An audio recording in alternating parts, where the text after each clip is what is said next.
You good to go. So we now recording. Okay, we're recording. Hallelujah. Once again, by show of thumbs, who heard last week's lesson? Last Shabbat lesson, to be in particular. Y'all can comment. I think it says on the right, private chat or comments. I think the private chat is working. And why I'm asking, because the good thing, the video's still up there, I think. We got that saved as well, right? Which one? Last week's lesson. Yeah. Code is code. It's called culture. Mm-hmm. Because it's kind of important. If you didn't get last week's lesson, if you didn't listen to it, I would advise you to go back and listen to it. That way, this part will give you a little bit. It'll give you more substance in totality. If you actually go back to the original lesson, you'll get some more context, right, for what we're going to discuss today. But I am going to do a summary of what we touched on last week. So let's get to it. I don't know, for whatever reason, psychologically, because we ain't on the live, I feel like nobody can hear me. I don't know why. Because I can't see my screen or whatever, right? So what did we cover last week? Last week we covered. Okay, presently the term coat is being haphazardly, and in some cases, again, I'm going back and I'm actually covering some of the key things we covered last Shabbat.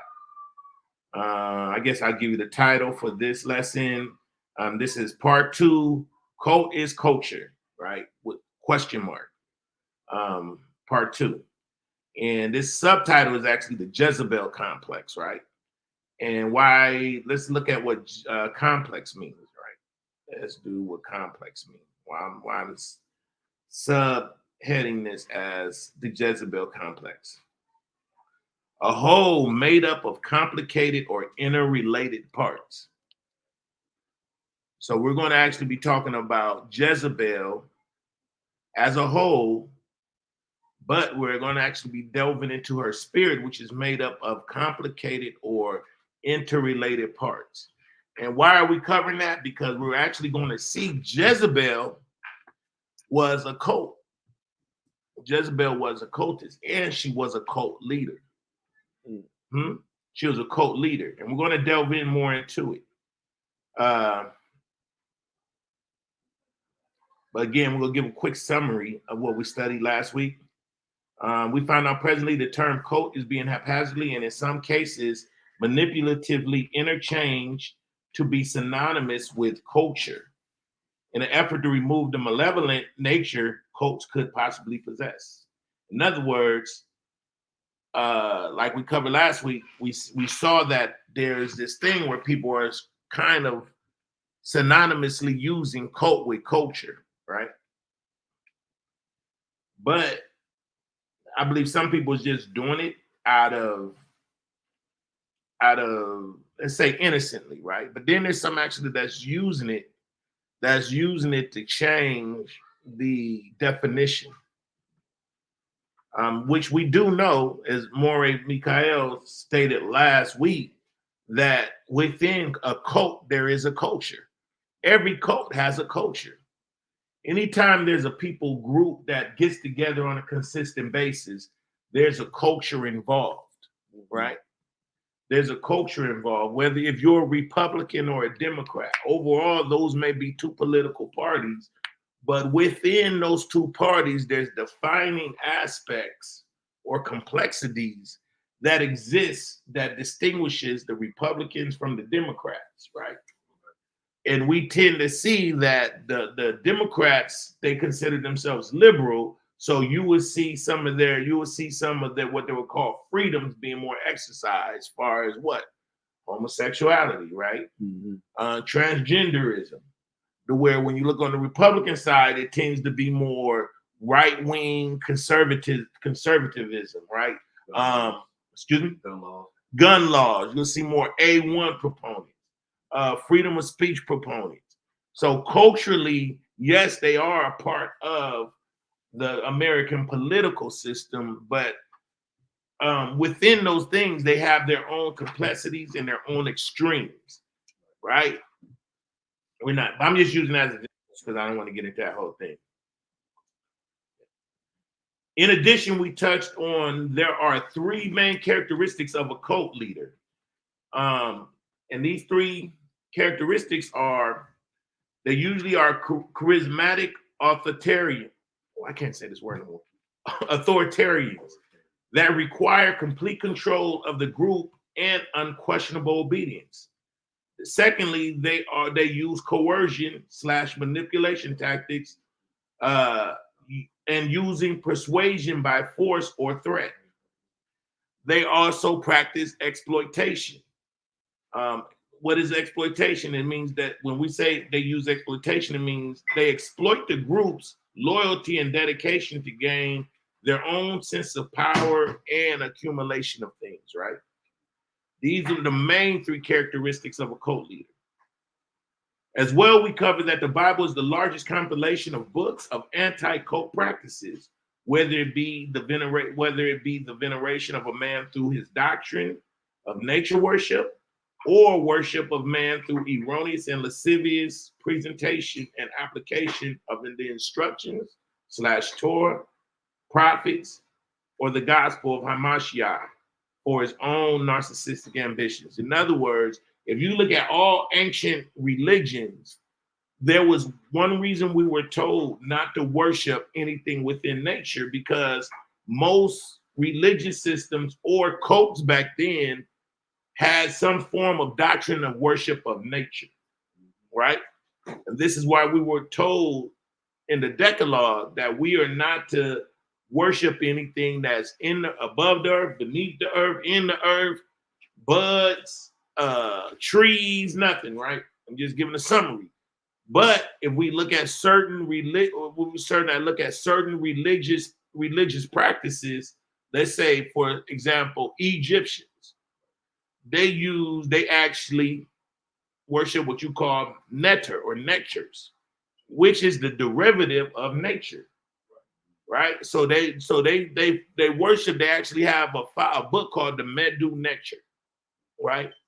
And that basically is a summary of their doctrine, how men and nature are closely related, and there's an assimilation of both, right? And that's why you kind of see in the cosmology of the Egyptians, you will see that they will have cobra-headed men or jackal-headed men, right? Or you would see they had crocodile heads, and they will call themselves the cult of this particular deity, right? The cult of this, the cult of that. And actually, you actually see some of those cult practices, ancient cult practices, huh? The Sphinx, right? Because they will use this nature of these animals, and within these natures of these animals, they believe there's certain divine divinity behind them or spirits behind them, right?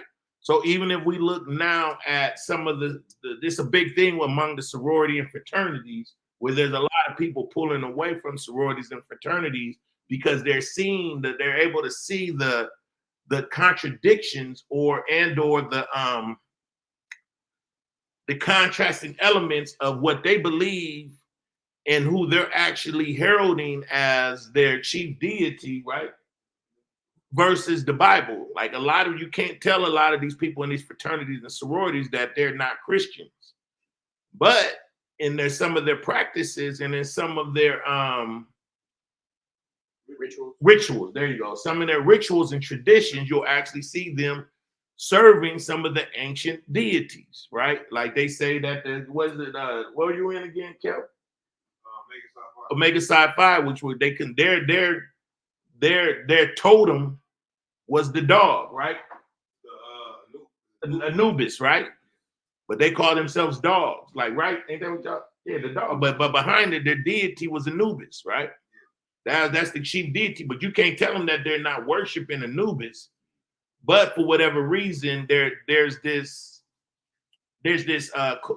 cohesion with their sorority and their practices, or this I should say their fraternity and their practices, that somehow couples itself with ancient Egypt. Yep. But it came via through Greek, because the Greeks actually took away from the ancient Kemetics or ancient Egyptians, right? Or what you call their mystery religion, right? So what's the point I'm making is that a lot of cults come out of these different practices, right? Then, there's certain cults that actually push nature within their belief system. But then there's also religious cultists, like we had Jim Jones, right? Jim Jones got everybody. He was a preacher, right? Very popular, killed thousands of people, having everybody drinking the Kool-Aid. Now, some people actually believe he was a CIA operative. Yeah, and the guy in Waco, Texas, right? So we see these are people who actually took the scripture, twisted them, and used it for their own cult allegiance, right? To gravitate people towards them.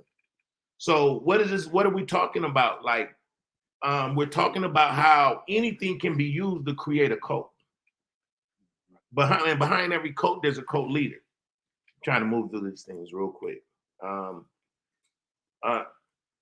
Another thing we covered is that Joshua, as a Yahwistic leader, when we say Yahwistic, we're talking about one who actually stands in the stead of Yah, the one who stands for the truth, the one who stands for the Bible, right? Or we'll call a theocratic leader. Theos means what? The study of Yah, the study of God, right? Mm-hmm. So there's leaders that's totally dedicated to the upliftment and the name and the sovereignty of the Most High God, right? And we saw that Joshua, even though he did great acts and he did great campaigns, and he was the one that actually secured Israel in the Promised Land. Mm-hmm. But once he finished his work, him and his house, he said, he spoke very definitively that his house going to serve Yahweh. He said, I don't care what y'all do. Everybody got their own land. Everybody got their own inheritance. He said, but as for me and my house, we're going to serve Yah, right? So that's what other thing we discussed. And also we discussed that in the writings, and when we went into the gospel writings of Mark 7:1-13, we saw that the religious leaders actually began to formulate their own doctrine, right? They began to actually do all these traditions and rituals of washing hands and washing pots and pans before they actually eat. And we see the Mashiach actually rebuke them for these things because they were starting their own traditions, because actually by them starting their own tradition, they were creating a subculture. Yeah. They were creating a subculture that was actually trying to align itself with the worship and the keeping of commandments of the Most High. Okay, that's why you see they call like the splinter groups, like Pharisees, Sadducees, Zealots, Essenes, Nazarenes. If you actually really study each group, each one of them had a subculture of the true culture. And it's just like religion. Think about religion. Denominations. Yeah, they take a piece of the Bible and make a religion behind it, or a culture. That's exactly what those division groups did. They took a piece of like the new thing. You talking about the Essenes. Essenes believe that you should only wear white clothes, 100% linen, and you really shouldn't change your clothes until you get to a certain type of filth. They didn't believe in wearing oils. You know what I mean? They were clean. They took a lot of baths. You know what I mean? But they didn't really believe in marriage like that. They only believed the only time you should have a wife is you want to procreate. Any other time you should be dedicating your temple to Yah. And they even got it to a point where, like, if you really read it, where even if you wanted to leave, there was a certain type of beating that you had to go through. You know what I mean? Jumped out, huh? Yeah. They have it to where they have something called the Damascus document, where if your animal fell in the ditch, you have to just leave it and let it stay in the ditch on the Shabbat. We see Yehoshua said otherwise. Right. Hallelujah. So we kind of covered all that. That's just a glossary view of what we actually did in the lesson.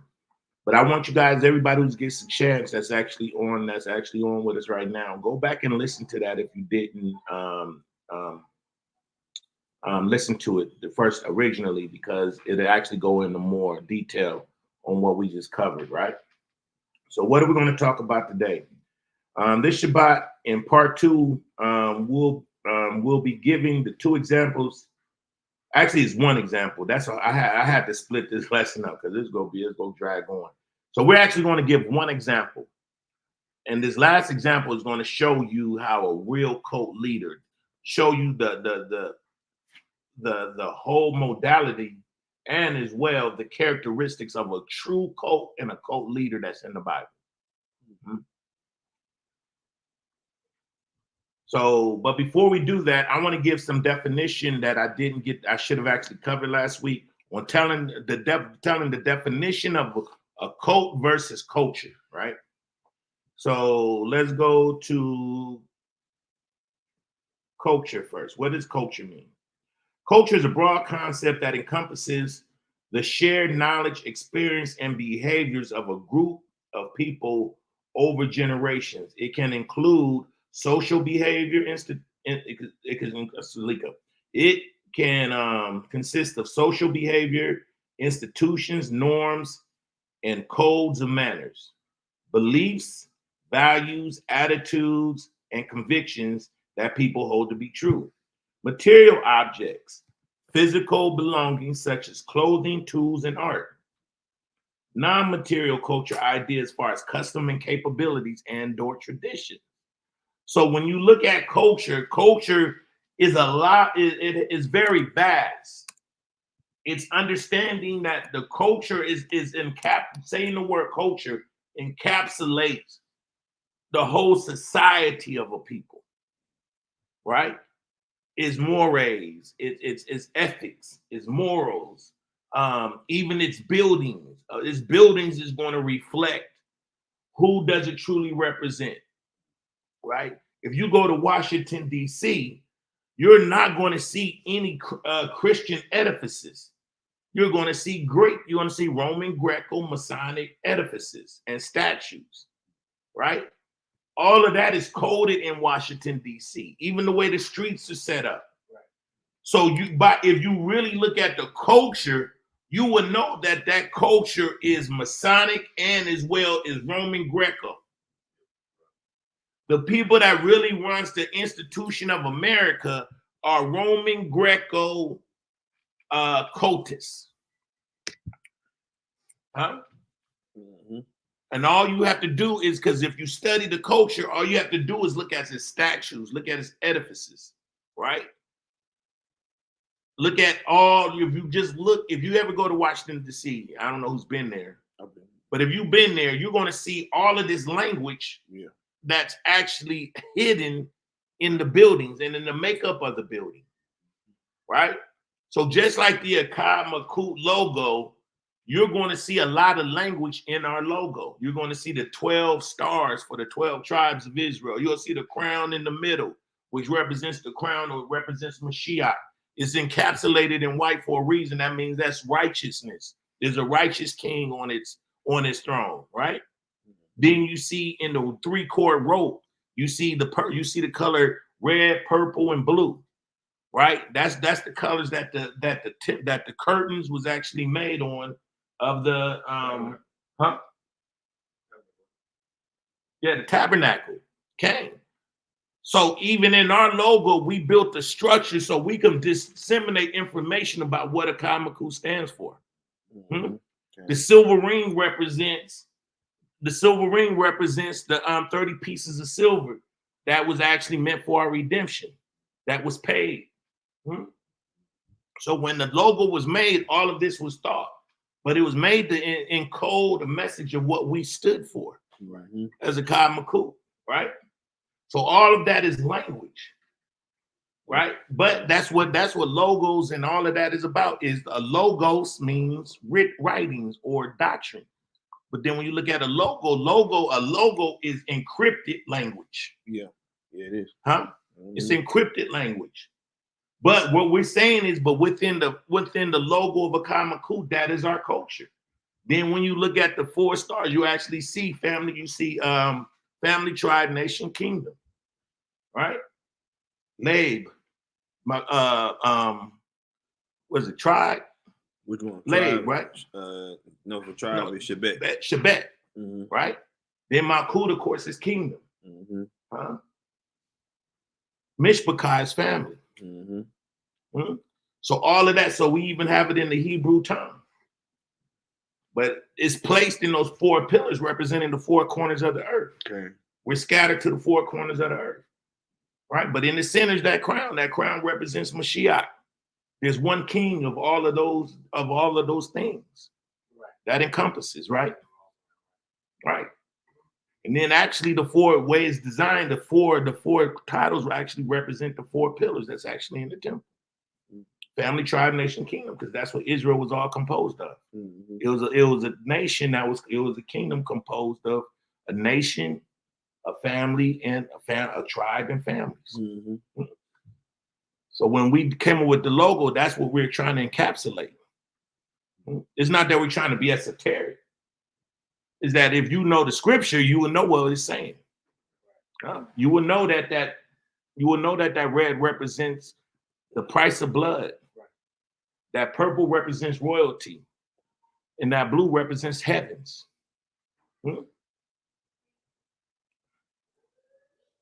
So there's a culture in that, and then within that culture, there's information, right?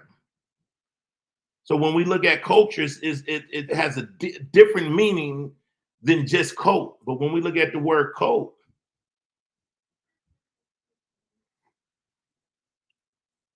every coat is going to have a leader, right? So when we look at the signs, what are the signs of a cult leader? And we actually touched on this, but I'm just giving you a summary so you can see what's the difference between a cult and culture. Like we said, within a cult, there's a culture. But to say that cult means culture is really disingenuous. It can throw somebody off, right? So cult leaders often have a strong need for control and may exhibit authoritarian behaviors such as dictating the beliefs and actions of their followers, right? So that's what a cult leader is going to move like. But when you look at Yah's people, Yah's people, there was only one intention, that there's only really one original government that Yah set up for his people to be under. Who want to take a guess at what it was? Here. Yah originally only established one government to actually govern his people on earth. That's the doctrine. I'm saying, well, King David came last, but I'm saying originally, well, the Levites were the priests. They were the priests. They had to fulfill the priestly duties to make sure they did the sacrifices for the people. Okay. The government. I'm talking about the physical. I'm talking about the what Moses set up. Yah was always supposed to be the king, right? But I'm saying originally coming out of the wilderness and going into our promised land, what was the original structure of leadership he established?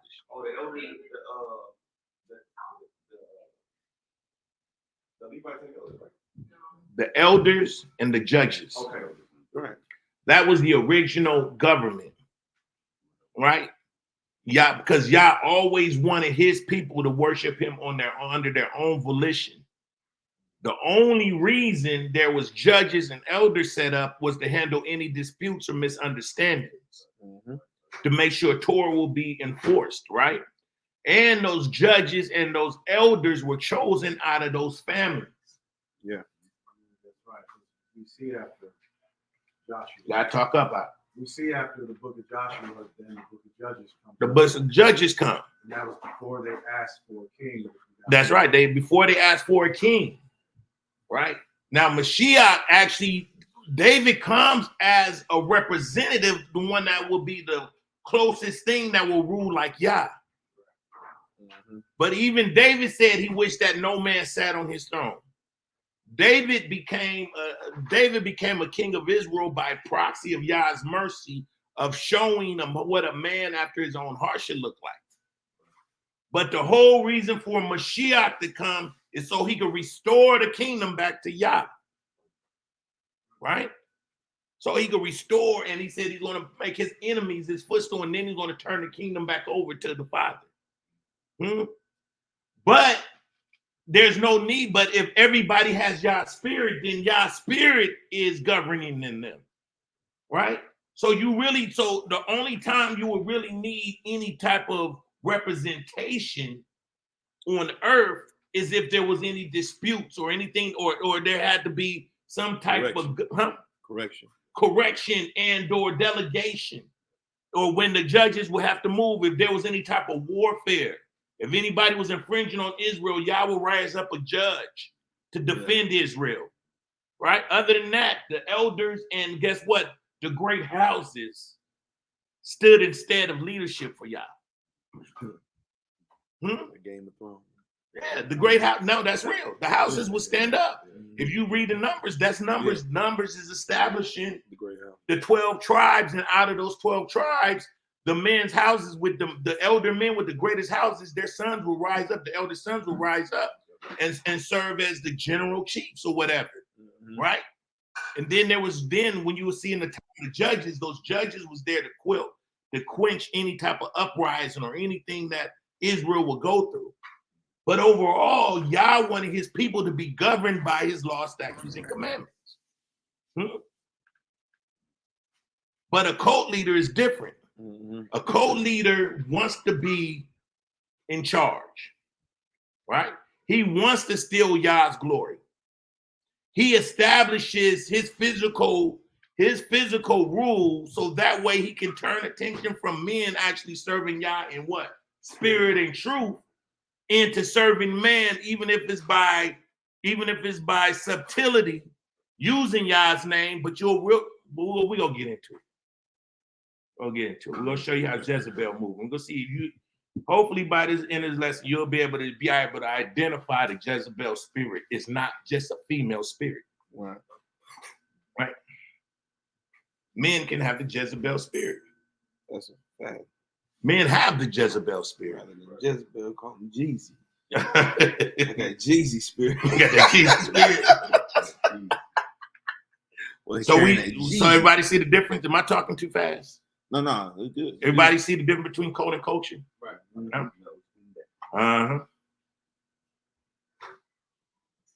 So we're gonna see who was a pure cultist and cult leader in the Bible.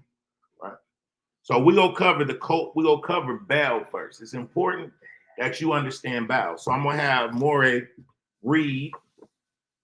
Who was Baal? Yeah, read all this, then skip there, then go there. B-A-L-L. Yeah. You guys will see something very interesting. You're going to see how Baal worship. Baal actually started out as just a role. It just started out as a role. It didn't actually start out as a deity. Go ahead. Oh, and I'm sorry. He's going to be reading from the Zondervan Bible Dictionary. So, Baal, Lord, possessor. Cass, we're gonna put it on. We're reading from the Pictorial Bible Dictionary right now, so we're gonna put it on though for sure. It says, it can mean Lord, possessor, husband. The word Baal appears in the Old Testament with a variety of meanings. Originally, it was not a proper noun, but later it came to be so used. Sometimes it is used in the primary sense of master or owner, as in Exodus chapter 21, verse 28 and 34. Judges 19:22. It says, since the Hebrew husband was regarded as the literal owner of his wife, Baal was the common term for husband. Okay, stop. Go to Exodus 21 right there. Go to that one. You screen share it. And you're going to see that being married actually meant that you were under a Baal. And this is where a lot of Christians are, a lot of Hebrew Israelites is doing the same thing. This is the mistake they're making. They say, don't say Lord, because Lord means bow. Heard that before? When that, it turned into that. But a man is a adon of his house.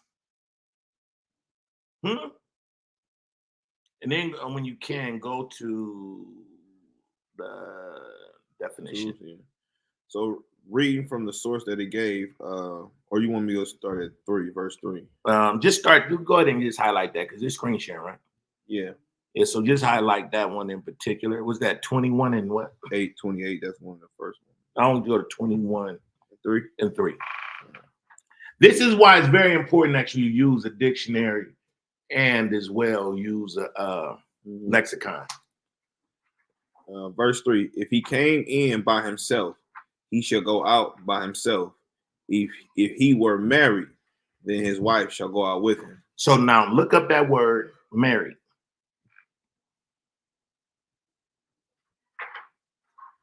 Married, Baal. See that? So if he was married, in other words, if he was master to who? Of his wife. Of his wife. You see? So anciently, Baal simply meant a married man or a man who was a master over his home.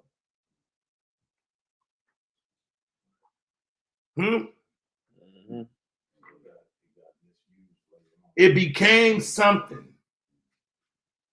And this one thing I'm highlighting is how when something is changed, just like we changed code, people are saying code is culture.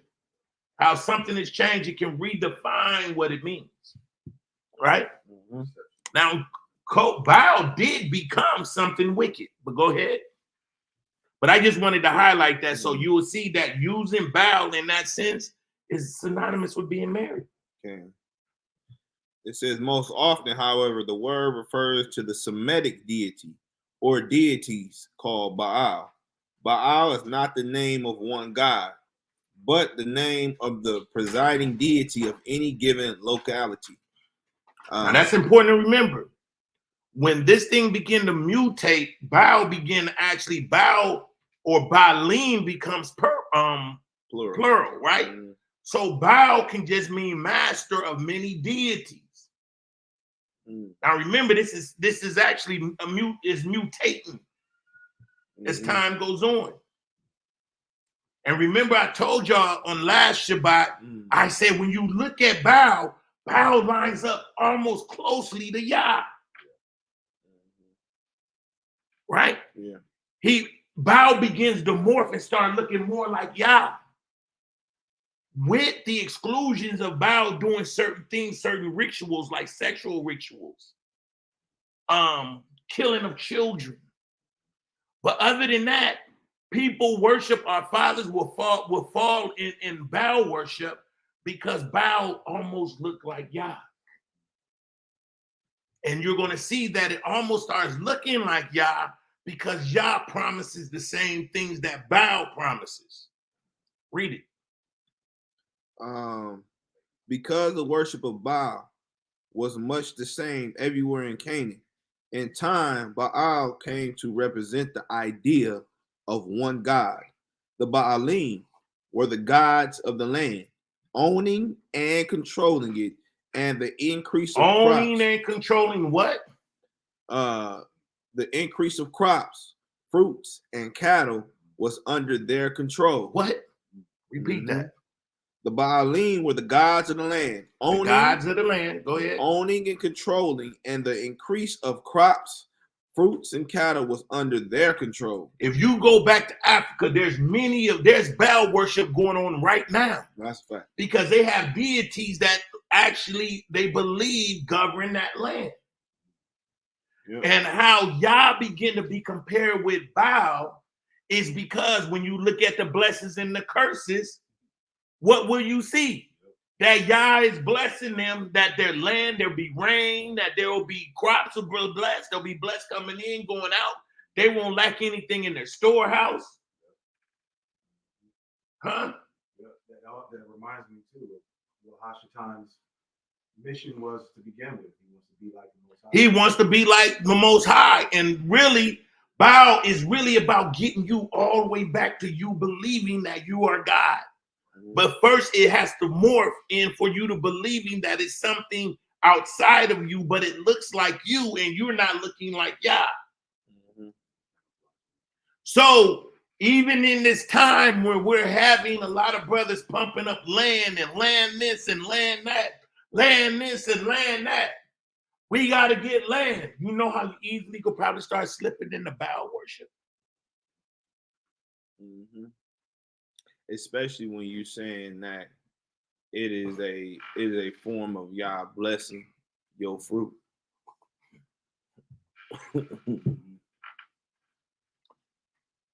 Yes. And it's almost, you'll see cases of people pretty much saying that based upon if you have or don't have land shows your faith. Right. See what I mean? See how it's morphing into something. Right. When Israel was a people, Israel has more years of not having land versus land. Right. You know what I mean? What are we known for? Being nomadic people. Nomadic people. Constantly traveling. So it was never, can that be a stationary place to really where you glorify? Yeah, but when you make it a place as if that is the sole, what I want to say, sole measurement of your faith, you get the Baal worship. That can almost turn into prosperity doctrine that Christians do. Where like, I'm not listening to you, I'm gonna listen to him because he's got all this. God bless. Because you got this right. Exactly. Yes. But read that again. It says the Baalim were the gods of the land, owning and controlling it, and the increase of crops, fruits, and cattle was under their control. The farmer was completely dependent upon the Baalim. What? Ooh-wee. The farmer was completely dependent upon the Baalim. Some Baals were greater than others. Some were in control of cities. As Malkut of Tyre, the name Baal occurs as early as the Hyksos period, which, from what I understand, is I believe that Hyksos were like Hebrew. Right? Yeah. But you know what? For time, let's skip down here. Read what that says. Right here. Yeah.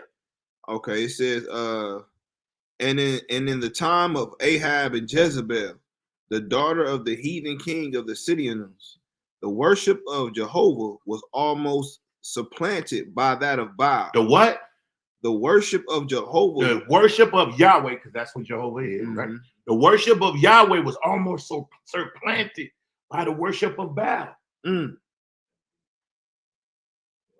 mean, that's also too Moloch, right? When they were sacrificing kids. Yeah, that was, but see, Moloch can fall under a Baal. Yeah.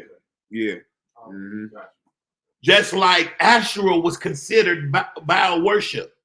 But when Baal actually, when the people actually exalted Baal to be one, Asherah became his chief wife or consort. And that's what Negroes are actually doing now, trying to say the Holy Spirit is a woman. Oh, yeah, I've heard that. A female. I've heard people saying. Yep, I've heard people saying. Huh? So you literally can see how this thing can slowly change. Because remember, when you read in blessings and curses, everything that Yah promised, Baal, they're worshiping Baal because that's what Baal's promising. But they would take Baal, the ideal and the concept of Baal, and make him a figurine or an idol or a statue. One day we'll do a full lesson on idolatry, so we can really understand how it works, how it comes from the heart. And I think we touched on it before, right? But what I'm saying is when you read it, Baal actually began to usurp Yah in the land, in his land. Then you get to see why Yah actually took us out of the land and we became exiles from the land. Because we established Baal as the chief deity in the land. When the land was really, that really came from Yah. Go ahead and skip over here and see what this says. Because we're going to touch on Jezebel. The struggle between Baalism and Judaism came to a head-on. Now we're hearing Judaism. We know Judaism is a new concept, right? Okay. But really, when you think of it, it's not really wrong them saying that. Because you got to understand that Judaism was actually where we were supposed to go in Judah is where we were supposed to go worship. Yeah. So Baals was being set up in every other place, but so the people wouldn't have to come to Jerusalem to worship. So you're seeing that these Baals are being set up. These Ashras and these Baals are being set up throughout the land of Israel, especially in the northern kingdom, because we went over that with Jeroboam, right? Where actually they were preventing from having to go to Judah to actually go worship or to Jerusalem. Mm-hmm. So you see that, man. Do you see why the lesson didn't get on tape today? Mm-hmm. Because now once you understand the characteristics of Baal, then you'll be able to see its priests and its preachers. Mm-hmm. Going to read that again?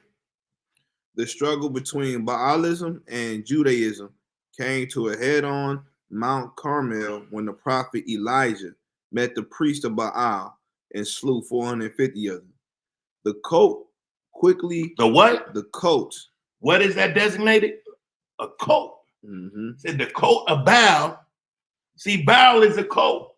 Anything that's worshipped outside of Yah is a cult. It's cultic. And they notice too, because when you look at certain movies that are labeled occult films, or right? This, they know. Well, to be a cultic is different than being a cult. Okay. When you say OCCULT, that's actually dealing with magic. Now, magic can be in it, but when you actually get into occultic practices, that's tarot, that's all of that. That's actually practicing dark magic or dark science. Now, that can come out of it, but because that could be some of the practices within a cult. But you don't necessarily, you could be in the Bible and still be a cult, right? All you have to do is twist or pervert the truth and twist it enough where your leader starts getting the acknowledgement only Yah's supposed to get. Deifying the leader. Go ahead. I had one sister back in the day talk about the book of Psalms, the book of spells, heard that. Yeah, I heard that. Mm-hmm. Yeah. And some occultists will use the book of Psalms, especially some of the war Psalms, to go to war with people, right? But even in that, they're not using no new tricks. That was the same thing Satan. So he used Yah's word. Yeah. And I think that's the biggest thing, right? And that's how Israel has blind eyes. The greatest magic trick Satan ever did was to twist Yah's words and use it against you to get his will done. It's not the people who teach against it. It's those who uses his word to get you to do his will. No different than we always go over what Satan tried to sell Yeshua. He tried to sell him something that was already promised. Yep. Yes, exactly. Exactly.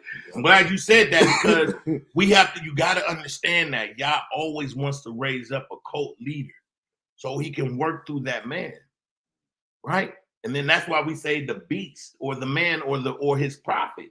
The beast is going to have a prophet, right? The beast is going to have his mark.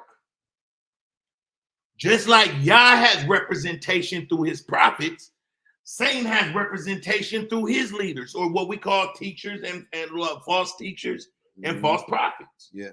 Right? So on this level, on this dimension of reality, Satan and Yah is always, they're not at odds with one another, but the battle is really for souls, right? Yeah. So Yah is always going to have his representation. But we actually go read, we'll actually get into how Jezebel moved. And we're going to see that Jezebel is a spirit. It's an occult spirit. It's not an occult, but a cult, A-C-U-L-T. And we're going to see that she was a cult leader that infiltrated Israel. So let's go to, let me read my notes real quick. Jezebel is one of the most highlighted cultists of Baal. and was the main cult leader of the worship of Baal. We will see all three elements of a cult leader in her, and how her tactics within her, how Salika, a cult leader, and how the tactics within those characteristics works in Jezebel. So we're gonna study Jezebel and see how her as a cult leader actually uses those three elements of charisma, being an authoritarian, being using coercion and using exploitation to actually dominate the people of Yah at that time. And we're going to see how she has to infiltrate this. And when I'm saying her, I'm not talking about the living Jezebel. I'm talking about the spirit of Jezebel, right? That literally gets in the hearts of certain men and women that wants to usurp Yah's authority on earth, right? Mm-hmm. So Ahab marries Jezebel and makes a foreign heathen queen. Makes a, my notes y'all messed up. Ahab marries Jezebel and makes a foreign woman a queen, a heathen woman a queen, and erects the coat of Baal in the land, and unwittingly is giving Jezebel the crown. See this by Jezebel marrying Ahab, she's actually going to get authority to move the coat of Baalim within Israel so it'll proliferate. Yeah, let's go to First Kings 16 and start at 29. All right. Hey, everybody, real quick, just to make sure, can everybody see the screen up? Can everybody see the screen up? Okay. Okay. Unwittingly, unknowingly, like Sister Yapa, you may have to disconnect and then come back on because it says your device not connected. But just to give you a heads up. I don't know if you can hear us or not, but all right, if y'all can see the scripture, let's get it. This is the 1 Kings chapter 16, verse 29. And in the 38th year of Asa, king of Yehuda, began Ahab, the son of Omri. Began who? Began Ahab, the son of Omri, to reign over Israel. And Ahab, the son of Omri, reigned over Israel in Samaria 22 years. And Ahab, the son of Omri, did evil in the sight of Yahweh above all that were before him. And it came to pass, as if it had been a light thing for him to walk in the sins of Jeroboam, the son of Nebat, that he took to wife Jezebel, the daughter of Ethbaal, king of the Zidonians, and went and served Baal and worshipped him, and reared up an altar for Baal in the house of Baal, which he had built in Samaria. And Ahab made a grove, and Ahab did more to provoke Yahweh Elohim of Israel to anger than all the kings of Israel that were before him. Stop. So remember, one is one of the commandments that Yah told our fathers not to do. See, Israel has to start getting more spiritual in their understanding. It has nothing to do whether the woman is white. It has to do with the practices of her father. It has to do with the practices of his father. Because he literally tells us, if you marry them, they will turn your heart away from me. It wasn't based on race. It was based on conviction and belief. Huh? That don't mean white people don't got their pride. I'm not trying to dismiss white people for what they did. But we have to be able to accurately and righteously understand the scripture for what it is, right? So we see that he actually was, her father was a Sidonian king. And you have to understand, whatever that king believes, he's also is setting up a part of his territory in that land, because whatever he believes, if his God is in that land, then his God is actually ruling that part of that land. Y'all hear what I just said? The case of his daughter, right? The case of his daughter. Let me tell you, a woman is a very powerful creature. And we went over that dealing with the woman as a helpmeet, as an Ezra, right? Mm-hmm. She has very powerful, she has a lot of control. Yes, like the woman with Samson. But by Ahab marrying her, he allowed Baal worship to actually infiltrate the northern kingdom. So another deity. Now this deity is actually looks like Yah more than any other deity, as far as character and practice. So you have to think about it. This man, see, and we don't think like our daughters and stuff like we do now. A king seen his daughter when they were getting covenant. Children were used to influence, and establish either covenants, trade, right, commerce. And a lot of times in the ancient days, you would marry your daughter to a king in the hopes that there will be peace. Yeah. Why? Because your grandchildren are going to be my grandchildren. Expand the borders. And expand the borders. But you see, one of the first things that happened when Jezebel come in there, instantly Ahab starts erecting altars and groves and temples for the practice of Baal worship. Meaning that Isbaal has influence over Israel now. So he's assuring spiritual territory and dominance in that land. What you lay down when you become one. So we have to understand, I want you guys all to understand that the spirit of Jezebel is still alive and well today. What's that spiritual church in Revelation that's still suffering? You know I know what you're talking about. We'll cover that. We'll cover it. First, we have to stop being carnal as Israelite men. We're going to have to understand that there's principalities that's presiding over governments in high places and everywhere, right? So let's go to the book of Daniel real quick.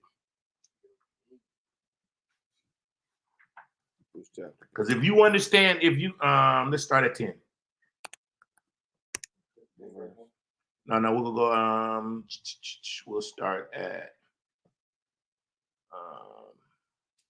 let's start at 9. It's the book of Daniel, chapter 10, verse 9. Yet heard I the voice of his words, and when I heard the voice of his words, then was I in a deep sleep on my face, and my face toward the ground. And behold, a hand touched me, which set me up upon my knees and upon the palms of my hands. And he said unto me, O Daniel, a man greatly beloved, understand the words that I speak unto thee, and stand upright. For unto thee am I now sent. And when he had spoken this word unto me, I stood trembling. Then said he unto me, Fear not, Daniel, for from the first day that thou didst set thy heart to understand and to chasten thyself before thy Elohim, thy words were heard, and I come for thy words. What is this angel coming for? His words. He's coming for his words. So he's basically saying that even before you started this, y'all had already started sending me to ascend and come down and answer your words, to make your prayers happen, to move in the spirit realm on your behalf. Psalms too. Cain, go ahead. But the prince of the kingdom of Persia. The prince of who? But the prince of the kingdom of Persia withstood me. You think a natural man is withstanding an angel? No. He's talking about Or is there a spiritual principality that's resisting him? And if it's a spiritual principality, then that means that Prince of Persia is a presiding deity that's over that territory.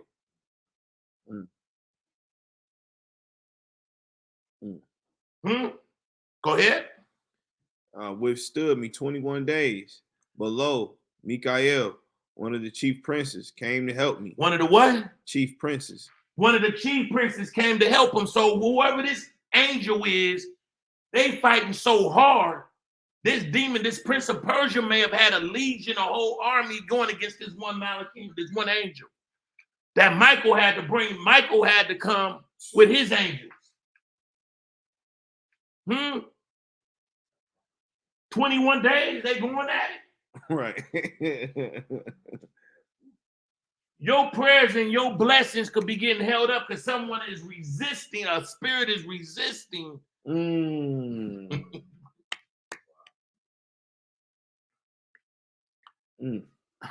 He said 21 days. 21 days. That means Daniel possibly couldn't get what he received for 21 days. How long did he fast? 21 days.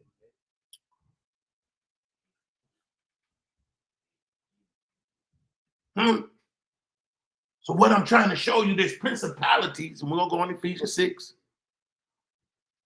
that behind these people, if you see that the angels are moving on Daniel's behalf, and that prince that's over Persia, more than likely is some heathens or some idolaters that's over that land, that they're actually what you'll call it, what's the word they use? Invoking to fight for that territory in that land. That's trying to stop this angel and Michael from coming in and bringing this word to come to pass. Not that Yah has to do it, but Yah wants us to do our part. This didn't have to be a battle.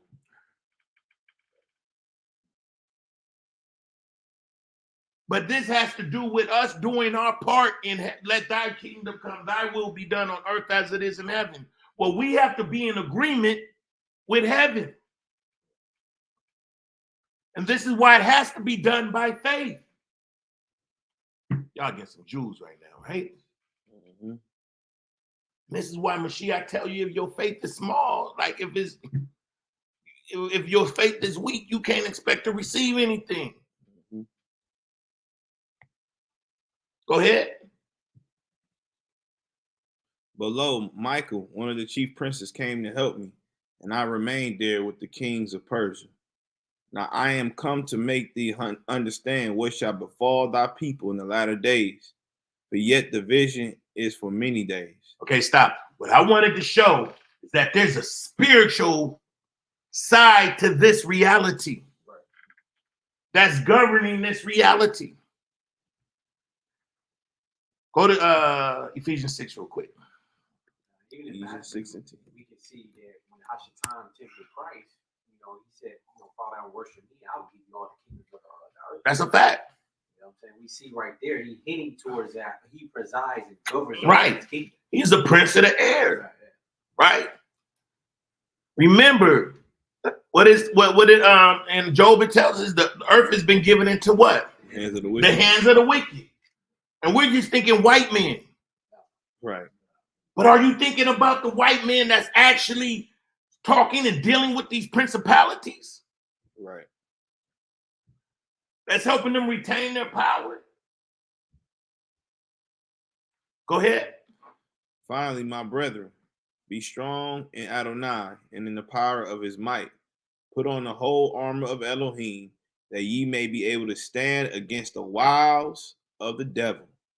For we wrestle not against flesh and blood, but against principalities, against powers. So what was Daniel fighting against in his prayers? Principalities. Principalities. If you read another, I forgot which translation, but it also says governments. Governments, right. It says governments. The government, that's what principality means. Government. So there's a government in the unseen world that is that this world is reflecting. Go ahead. Against powers, against the rulers. Of what? Against the rulers of the darkness of this world, against spiritual wickedness in high places. Wherefore, take unto you the whole armor of Elohim, that ye may be able to withstand in the evil day. and having done all to stand. Stand therefore. Okay, stop. Everybody else should know how to put on your armor of God. Should know how to do that. But the point I'm making, the point I'm trying to drive home is that Jezebel, she was invoking another deity. Salika? You understand what I'm saying? That there's powers that men are communicating with on another plane of existence. And that if the spirit of Jezebel, remember, whoever you worship, you take on that character and likeness. So why am I saying that the spirit of Jezebel lives? Because she was actually dealing with a familiar spirit. She was dealing with a spirit that actually taught her and gave her the power she was actually able to utilize on earth. Why do we see certain men that seem like they're departing from this walk and seem like they're still prospering when they leave it? Because they have tapped into another deity. They have invoked the spirit. And y'all's letting them, y'all don't care about that. Go on and do what you go do. Until it's time to answer for it. But these men that are actually doing this stuff, getting into all of this weirdo stuff, they're prospering because they tapped into another spirit that's beyond this world or beyond this existence. Meditating and getting in pyramids and messing with ombos and all that stuff. And it's just levels to that. Some of that stuff is just introductory. Some of that stuff is just initiating. Till they go on the other side of that thing and they realize, oh, they done tapped into a real spirit. That spirit to tell them, like, straight up, what do you need? What do you want? I got you. All I need you to do is push this. To turn it, to subvert the hearts and minds of these people. Bring in chaos. What I'm saying is behind Jezebel, there's a demon or demons that taught Jezebel Baalim worship. So the same spirit that taught Jezebel is the same spirit that can teach any one of us.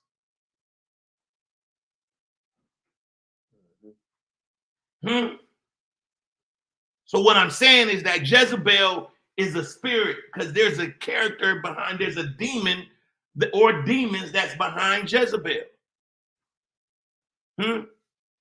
So let's go to Kings. Let's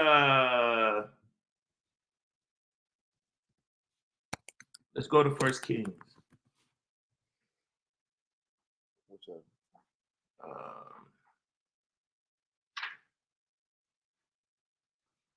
So we already read 16, 29. What did you read? Up to 16, up to 33. 33. And now go to 1 Kings 18:1. Okay. This is the book of 1 Kings, chapter 18, verse 1. And it came to pass after many days that the word of Yahweh came to Eliyahu in the 3rd year, saying, Go, show thyself unto Ahab, and I will send rain upon the earth. Now remember, if you read this, go back a couple of chapters, that there was actually a drought in the land. Because any time, this is, let me tell you something about messing with messing with Baal. See, remember, Baal's supposed to be over the land and stuff, right? He's supposed to be making sure cattle and all that, right? The growth of produce and all that's there. So one reason that there was a drought is that Yah was trying to show Ahab, oh, you go bring in this false worship, I'm going to cause a drought. Because anybody, if you know that if without water, nothing can live on a farm.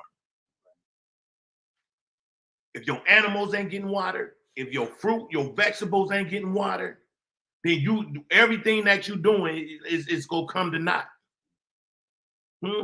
See, like right now, this world has tried to override Yah's ability to govern food. That's why they come up with GMO. See, the GMO and all that stuff ain't just to kill people. It's to try to override Yah's ability to control nature. Right. That's why the food has shelf life of damn near a year.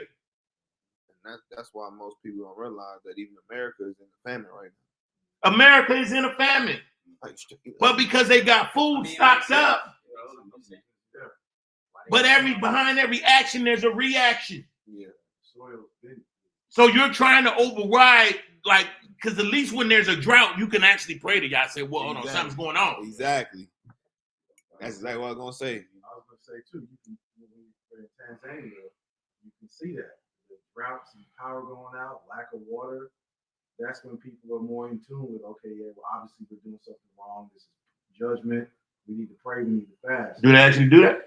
I mean, yeah. Even when they did the COVID thing, that was the only country that actually prayed. That you remember that video we put up? It was this whole big crowd saying Yahweh. It was the only country, and they the ones that actually a lot of their food was preserved. Wow. But you can't see that here because, like you said, they mask it. They mask it. Yeah. So Satan got them thinking that they can mask what's going on. Mm-hmm. So they try to come. They're trying to come up with different sciences to override even like soil depletion. Yeah.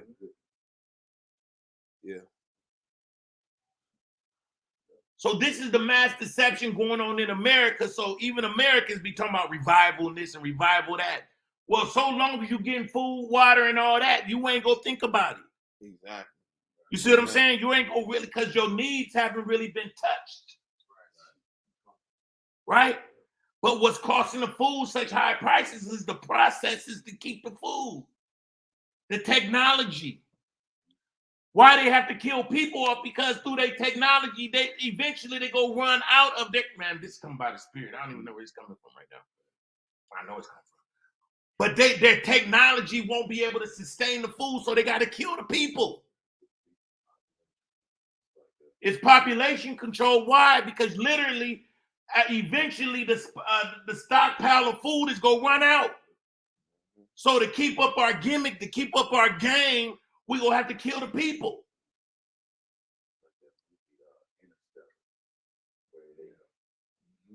Kanye was supposed to go out trying to find another world to live in, thinking that the big population of the earth, all the resources done on the earth.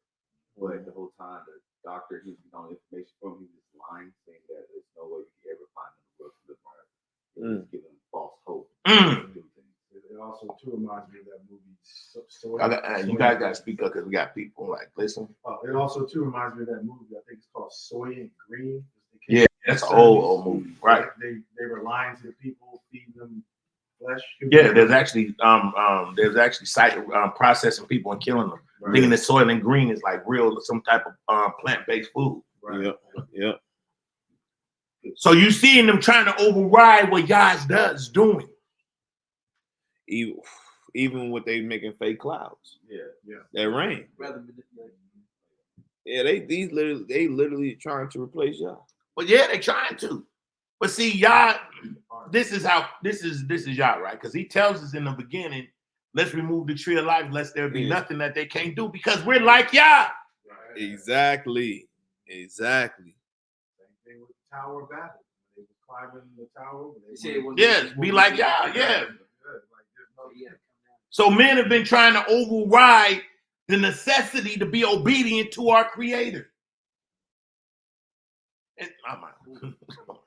Hey, the thing is, see, people get scared in these moments, not knowing how y'all like to play.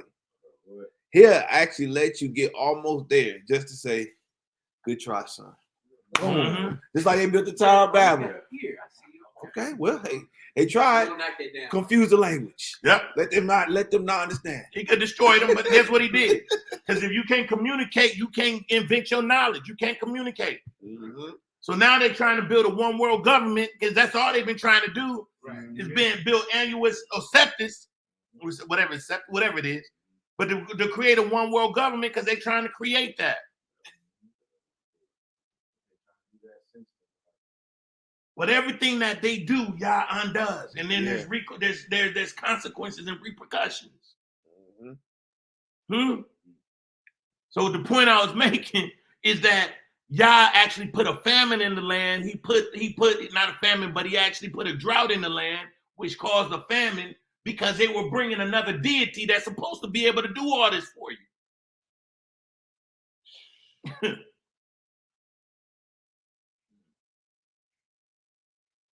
So there's a drought now. So go ahead. That's crazy. Just thinking about it, right? I know this you're a little scientific, but just think about it. You know that there's a dis-ease, like in the body, when you suffering from what? Dehydration. Yep. Cellular dehydration. You can tell the same when you leave Yah's spirit, which in the form of Hebrew, the methodology of symbolism is water or wind. Mm-hmm. When the water element of hydration or oxygen leaves, it's dry, dehydrated.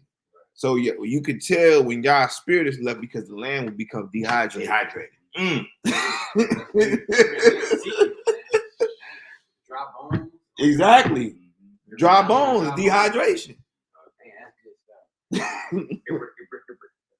Ain't got no, hey, you got no hydration.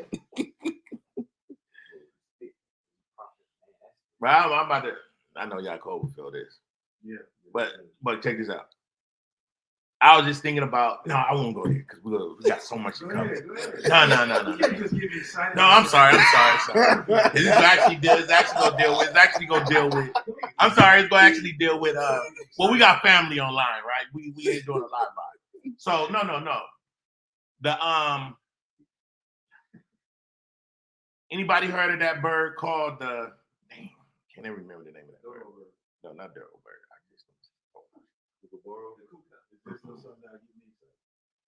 I think it would. I think you'll like it. What's the name of that bird? No, everybody don't do that because every time I think about it, somebody throw a name up there. I'm gonna get it. Let me see something. Everybody be patient out there. Shoot. Yeah, the puffin. The puffin fish, right? I mean the puffin bird. Like I was hearing about the puffin bird. The puffin bird, first of all, I'm gonna ask you, where did the birds come from? The air. The fowls of the air. The fowls of the air, where did they come from? In creation. They actually came from the waters. They came from the waters. Right? Yeah. The puffin fish, the puffin bird, actually swims in the sky and swims in the ocean. All birds come from the water. Right. So all birds are really doing, they're not flying, they're swimming in the firmament. No, really. Oh, yes, now. Okay. Birds are flying, they're swimming in the firmament in the heavens. What? He's being funny. No, I wasn't being funny. I had a serious question. I know some birds that don't do it. You know. But because all birds evolved into something, some of them become more land mammals. Mm-hmm. But if you look at a bird, some of them they don't have gills or whatever. But the puffin fish, actually, I'll share it later. They actually say that the puffin is between evolution between two different birds. Because the bird literally, when you see the puffin, is literally flying in the water. The way it propels itself, just like a bird propels itself in the air, in the heavens. And that clicked. I said, oh my gosh. So there's like the birds are just swimming in the heavens. If you look at the fins, of the fish is like this, but you look at the bird, it's like this. Right? When you look at the tail, you got flying fish, right? They jump out of the air. Mm-hmm. But the birds are literally just flying in the heavens because they come from out of the waters. If you think, I know you look confused, but if you think about it, everything is aquatic. Everything started from the waters. Right. Water was first. But if you look at it from Hebrewism, we looked at waters not in a worship way, but symbolic as the spirit. So in essence, nothing can live without his spirit. Remember, and we always default to it. Things that are seen are understood. Things that are not seen are understood by things that are seen. Mm-hmm. So that's a little quickie for you, man. Like, so the birds are literally the birds that have wings. They're just swimming in the firmaments above. Because remember, he divided the waters. Right. So some birds they just evolved in a different way. You like that, Jacob? Yeah, that's good. That boy about to go look that up. Hey. Okay, so go back to it too. Verse 2. And Ahab called Obadiah, which was the governor of his house. Now Obadiah feared Yah greatly. Obadiah feared who?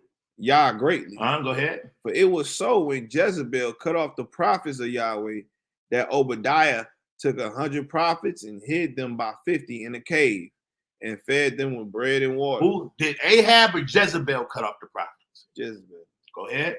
And Ahab said unto Obadiah, go into the land, unto all fountains of water, and unto all brooks, peradventure, we may find grass to save the horses and mules alive, that we lose not all the beasts. Okay, so check this out. There's a famine in the land that actually caused by the drought because there was no rain. So Ahab, Obadiah is almost like he's like a steward. He's like a steward for Ahab. But he was actually hiding the prophets right underneath Ahab's and Jezebel's nose, right? Because he was actually Yahwistic. He was actually he still believed in Yah. But because his king had brought in his evil queen, he said, yo, I'm going to start hiding the prophets. He hides the prophets. But now what Ahab is doing is telling him, hey, go out and start looking for water. I'm going to take me and my men and go so many ways. And y'all, you divide and you guys go look for them in another way. Because now we got to find water because that's how bad the famine is due to the drought, right? So I'm going to read from my notes real quick.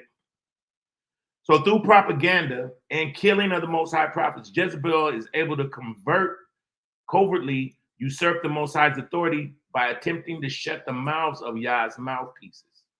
Many believe Jezebel was a harlot or / a royal thought, but there is nothing that suggests that. She used the practice of Baalim to exercise her complete control and authority subversively through Ahab. Now, why am I saying she used her authority through Ahab? Because she needed a man, right, to gain access to authority over Israel, because Israel is not a matriarchy people. We're a patriarchy, right? So there's no way you can actually bring a woman in and Israel just go eat that. We'll draw the line there. You see what I'm saying? So said so Jezebel, so you hear everybody say Jezebel's a hoe and she a thought. That woman wasn't a hoe. She probably was a virgin when she got with Ahab.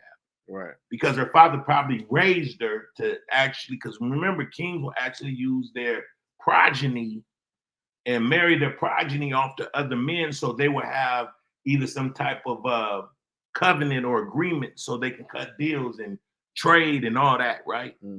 So this is what, what's her name, father's name again? Omri. Yeah. So anyway, so you got to think about it. So Jezebel is killing off the prophets. Because if you kill off the prophets, you're killing off Yah's mouthpiece. She understands that the prophets are the ones that represent Yah. Yah he's not really dealing with kings like that. His prophets were his mouthpiece. So she had smoke with the prophets of Yah, thinking if she stopped the word from going forth, then that's taking Yah's authority out of the land. And that will stop people from actually repenting and turning back to Yah. Because you got to understand the prophets will rise early and go and warn the people. Hallelujah. Hallelujah. So the spirit of Jezebel is still at work in the earth and is not exclusive to women. The spirit of Jezebel works in men more prevalently in the modern religious and spiritual system. Remember, the whole spirit of Jezebel is not just about dealing with it's about dealing with usurping Yah's authority in the earth. So anybody could get this spirit, right? Anybody can take on the character of Jezebel. If we look at churches, when they're teaching false doctrine, right? If they're teaching Christmas, that's Baal worship. Anything that's dealing with nature, and if you look at a lot of the worship within Christmas, Halloween is revolved around the calendar of a pagan calendar. See, the heathens have their own calendar too. See, witches will tell you in a moment that's winter solstice. A witch will tell you that what they call hallelujah, they know that's witches hollow. That's the dead season. We really shouldn't be talking about no dead season, because the dead season is actually something that comes from witches. They believe everything dies, and they believe there's a deity that rises up over it, right? When we go in the fall, right? So behind that is all kind of deities that's really behind it, right? So what I'm saying is that they have their own calendar as well. Yeah, Halloween, yeah. Because that's what the pagans believe. When fall comes, everything goes dormant, everything is dying. So that's why you see everything is talking about death in Halloween. So when you look at winter solstice, that's actually talking about when another deity is moving in, and then the seasons changing. Then they talk about baby New Year and all that stuff, right? But what the point I'm trying to bring home is that when preachers are preaching this stuff, they're actually preaching Baalim worship. Yeah, they're a death cult.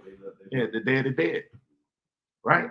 But the point I'm making is that all you have to do is look at what's being pushed in the churches, right? And if it's Christmas, if it's Easter, if it's any of those things, then you know that's really Baal worship going on, right? So those men have the spirit of Jezebel in them, but they're using Christ's authority just like she uses Ahab's authority.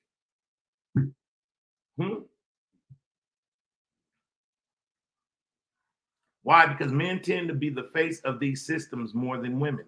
Although more women are now stepping into position of authority, especially in the modern church, but that spirit is more like Athaliah. Who knows Athaliah is? That's a deity, right? Athaliah is Jezebel's daughter. Okay. She actually married the king of Judah. She actually, when the king of Judah died and her son died, she actually started killing all of the royal offspring. So she could anoint herself to become not queen of Judah, but the king of Judah. That is the spirit of feminism that wants to kill off all male authority. See, Jezebel morphs. The spirit of Jezebel morphs from standing behind the scenes, controlling the nation through a man, to this, her daughter comes and literally wants to usurp all authority of the man. She wants to kill all masculinity off the land. Right? Y'all read that. Read about Athaliah. That spirit desired to delete all possibility of male rulership to rise. Because why? Why does she want to? Because Yah, who is the sheep of Yah's pastor? Men. Right? She wants to become not queen, but king of Yah's people. The spirit of Jezebel, like a cult leader, establishes idols and or heretical doctrine to stand proxy of her control. She doesn't want absolute. She wants somebody. She wants something that she could stand in tandem with, right? A belief system that people can look at, but through that belief system, because she's the one establishing it, she's the one that controls it. That's what a cult leader does, right? So she's comfortable with propping up something slightly above her, like Ahab, to dominate the Most High's people in the name of the system, while being the face of it. So she assures her veracity as the cult leader by its most devoted inheritor, being the most devoted inheritor. So if you ever see a cult leader, they're going to be the most militant in it, right? Like Jezebel, she was sold out to Baal worship. We're actually going to see it. But if you look at some of these cult leaders, you're going to see that they're the ones that they're the figure of adoration, even if it's in the name of the truth, even if it's in the name of keeping Torah, even if it's in the name of saying Yeshua HaMashiach. If you see that man being more reverenced and feared, then he is Baal. Go to Revelations 2 and 20. It's the book of Revelation, chapter 2, verse 20. Notwithstanding, I have a few things against thee, because thou sufferest that woman Jezebel, which calleth herself a prophetess, to teach and to seduce my servants to commit fornication and to eat things sacrificed unto idols. I gave her space to repent of her fornication, and she repented not. Okay, stop.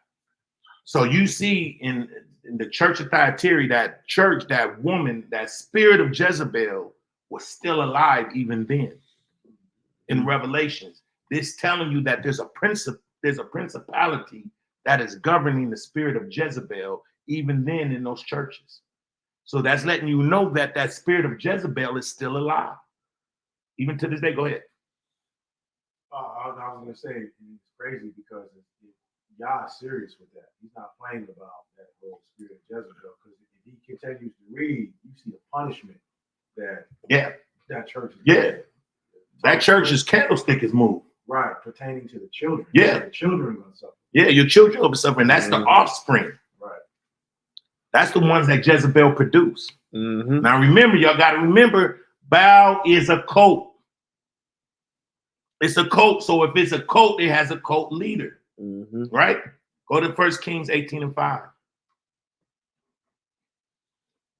1 Kings chapter 18, verse 5. And Ahab said unto Obadiah, go into the land, unto all fountains of water, unto all brooks, peradventure we may find grass to save the horses and mules alive, that we lose not all the beasts.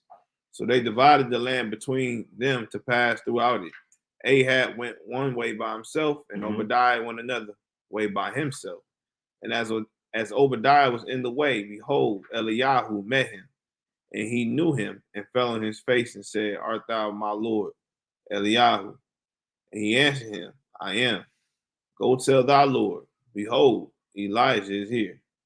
And he said, what have I seen that thou wouldest deliver thy servant into the hand of Ahab to slay me? As Yahweh thy Elohim liveth, there is no nation or kingdom whither my Lord have not sent to seek thee. And when they said, he is not there, he took an oath of the kingdom and nation that they found thee not. So stop real quick. Elijah, a lot of people don't understand, and I believe Elijah used to teleport. I believe it.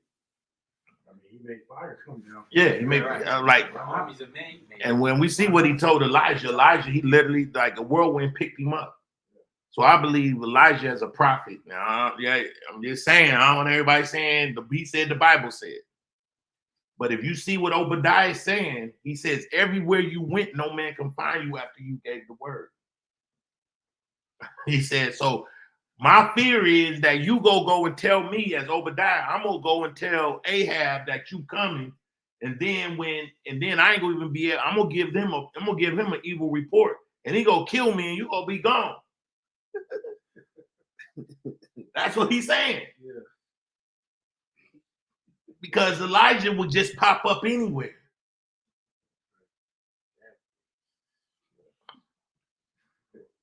And if you go in, when you go in Elijah, actually before Elijah, and he asked for a double portion, he said a whirlwind came and picked him up. I mean, you could see that in Acts Yeah, when Philip. Philip, he said the Spirit drew him away. Spirit caught him and he Took him away. Oh, man, was transported to another city, bro. Another region. Crazy, bro. So we see, I believe this is something that Yah only really uses, and like he did it with and I know I hope you know this. He did it with Enoch. Yeah. Oh yeah. He transported him with Enoch. Yeah, man. It said even Abraham at some point. Mm-hmm. Well, so you see, and this is what Obadiah is saying, like, yo, man, I'm gonna go there. I'm gonna go there and get this evil report. The next thing I know, you gonna be gone. Go ahead. Verse 11. No. Actually 13. No, I'll read 12 again. And it shall come to pass as soon as I am gone from thee, that the spirit of Yahweh shall carry thee whither I know not. So when I come and tell Ahab, and he cannot find thee, he shall slay me. But I, thy servant, fear Yahweh from my youth. Was it not told, my Lord, what I did when Jezebel slew the prophets of the Lord? How I hid 100 men of Yah's prophets, by 50 in the cave, and fed them with the bread and water? And now thou sayest, Go tell thy Lord, behold, Elijah is here, and he shall slay me. And Elijah said, As Yahweh Zebaoth liveth, before whom I stand, I will surely show myself unto him today. So Obadiah went to meet Ahab and told him. Ahab went to meet Eliyahu. And it came to pass when Ahab saw Eliyahu that Ahab said unto him, Art thou he that troubleth Israel? Look at Ahab. And why he's saying the prophet troubled him, because God darn Ahab is so indoctrinated in the Baal. He don't even see that he's the prophet. Huh? He under Jeze's spell so hard. You see what I'm saying? He done ate Eve's fruit so much. This man can't even tell the difference. She programmed him. Mm-hmm. So he's sitting up there saying, "Are you the one that troubled Israel?" Watch what he said. Go ahead. And he answered, I have not troubled Israel, but thou and thy father's house, in that ye have forsaken the commandments of Yahweh, and thou hast followed Balaam. This is saying a lot. Mm-hmm. All you have to do is look at Balaam, and he will try to convince you to turn away from the commandments of Yahweh. See what Solomon. Hmm? See what Solomon. He said, you turn to worship Balaam, the gods, the deities, and turn away from keeping the commandments of Yahweh. So you see this deviation from the truth slowly but happening. Slowly happening. Go ahead. Verse 19. Now therefore sing and gather to me all Israel unto Mount Carmel, and the prophets of Baal 450, and the prophets of the groves 400, which eat at Jezebel's table. So you know what, for time's sake, everybody pretty much read and shows. If not, go back and finish reading up to, I think it goes all the way to 40, where there's the showdown between Elijah and the prophets of Baal versus him as a standalone prophet, right? And he goes and he actually he wins. He wins by showing Yah's authority, right? And I'm just giving a summary. He's telling the Baal, the priest of Baal, to do all of these things. You know what? Let's cover a little bit of it, because you will always see Yah will always use what a person props up in worship to turn and show his power that he can overturn whatever you believe in, right? So we're gonna see wood, because remember Baal, a lot of the idols were made out of wood, right? So let's go down to, man, go ahead and read. Just keep reading from where you left off. All right, 22. Let them therefore give us 2 bullocks, and let them choose 1 bullock for themselves, and cut it in pieces, and lay it on wood, and put no fire under. And I will dress the other bullock and lay it on wood, and put no fire under. So we got 450 prophets, and then just one Elijah. Go ahead. And call ye on the name of your gods, and I will call on the name of Yahweh, and the Elohim that answer by fire, let him be God. And all the people answered and said, It is well spoken. Now Eliyahu said to the prophets of Baal, Choose you 1 bullock for yourselves, and dress it first, for ye are many, and call on the name of your gods, put no fire under. And they took the bullock which was given them, and they dressed it, and called on the name of Baal from morning until noon, morning even until noon, saying, O Baal, hear us. But there was no voice, nor any that answered. And they leaped upon the altar which was made. So these niggas is dancing on the thing. They going through all kind of motions trying to invoke 6 the hours spirit straight. of Baal. 6 hours straight. 6 hours straight going in. Mm-hmm. You know what I'm saying? And asking that they ask sacrifice to be consumed by their deity. Mm-hmm. Go ahead. And it came to pass at noon that Elijah mocked them and said, Cry aloud, for he is a God. Either he is talking or he is pursuing. Right now he's talking to somebody right now. He's busy. That's what he's saying. He's mocking them. Like right now, your deity too busy to hear from you. He talking right now. He's talking to somebody else. Go ahead. or he is in a journey, The man went far away. Go ahead. or peradventure he is asleep, and he must be awake. So that nigga is not answering your phone calls right now. Elijah clown. He said that man ain't even answering your phone calls right now. Right. That man is asleep. He said that man done hit the doggone. He done hit the doggone. What was the don't answer button? You done hit the snooze on. He like did not disturb on you. Go ahead. And they cried aloud and cut themselves after their manner with knives and lances till the blood gushed out upon them. So these niggas around here cutting each other, leaking. Thinking, oh man, okay, he won't receive the blood. He won't receive the blood of the bullocks. Maybe they'll bow and receive our blood. And keep in mind, right?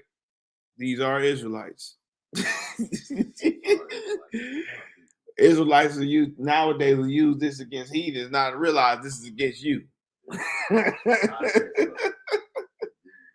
So, verse 29, and it came to pass when midday was past, and they prophesied until the time of the offering of the evening sacrifice. They going on 12 hours. They going in 12 hours.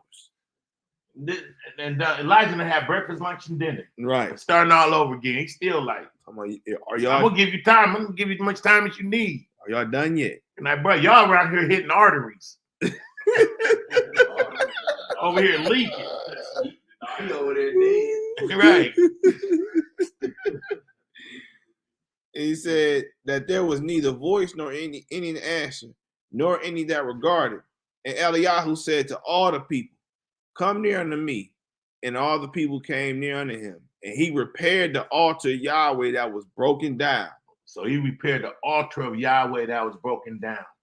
So these prophets of Baal came and tore down the altar of Yah. To establish their altar. Yeah. So now he said, I'm gonna build up the altar of Yah now. Okay, now it's time for Yah to answer. Yep. Y'all done tried y'all deity. Now it's time for us to get an answer from Yahweh. And then he's telling the people how long. Like, okay, now that it's on, he gathered all the Israelites around. Say, come on. Come on, y'all gather around. It's just time for y'all need to see this. Go ahead. And Elijah took 12 stones, according to the numbers of the tribes of the sons of Jacob, unto whom the word of Yahweh came, saying, Israel shall be thy name. What? He's establishing Yah's kingdom in the earth again. He's saying, y'all supposed to be the government. How in the hell did y'all fall for these deities, these false gods? And y'all supposed to be ruling these people. Go ahead. And with the stones, he built an altar in the name of Yahweh. And he made a trench about the altar as great as would contain 2 measures of seeds. And he put the wood in order and cut the bullock in pieces and laid him on the wood and said, fill 4 barrels with water. With what? With water. So he's using water. He's using the element water. That's going to be the fuel to the wood. He's like, I'm not going to just, guess what? I'm not going to only just show you that your God can't answer by, my God will consume this fire by using water. He's going to go against all the laws of nature. Okay. He said, not only am I going to not show you that I don't need no matches, he's going to show you I'm going to put wood on the fire. I'm going to put water on the wood. Show you the God that answers by fire, the one that I serve, he overcomes all the elements. Supersedes all of it. Go ahead. And pour it on the burnt sacrifice and on the wood. And he said, do it the second time. Do it what? Do it the second time. Go ahead. And they did it the second time. And he said, do it the third time. Go ahead. And they did it the third time. And the water ran about the altar and filled the trench. So the whole altar and the trenches was soaked with water. Flooded. Go ahead. So he even created a barrier to, even if the fire went down, and that barrier was supposed to put that fire out. So he's trying to say everything that could possibly not happen. I'm about to show you. Exactly. Verse 36. And it came to pass at the time of the offering of the evening sacrifice that Eliyahu the Nabi came near and said, Yahweh Elohim, Abraham, Yitzchak, and Yaakov, let it be known this day that thou art Elohim in Israel, and that I am thy servant, and that I have done all these things at thy word. Hear me, O Yahweh, hear me, that this people may know that thou art Elohim, and that thou hast turned their heart back again. Then the fire of Yahweh fell and consumed the burnt sacrifice and the wood and the stones and the dust and licked up the water that was in the trench. Bro, he consumed the sacrifice, the wood, the stones, and licked up the water. Mm-hmm. You know how hot that fire was? And all you see is probably just fire coming out of the heavens. Boom. Consuming it. Now we're into what we got Negroes out there calling themselves the prophets of Yah. Right. Why we answer? Why can't we have this type of conviction and say, yo, let's show that you are the Elohim that's in Israel? And this day, by this act, you're going to turn all the hearts of your people back to you. Go ahead. And when all the people saw it, they fell on their faces and they said, Yahweh, he is Elohim. Not Baal, but who? Yahweh, he is Elohim. Yahweh, he is Elohim. Go ahead.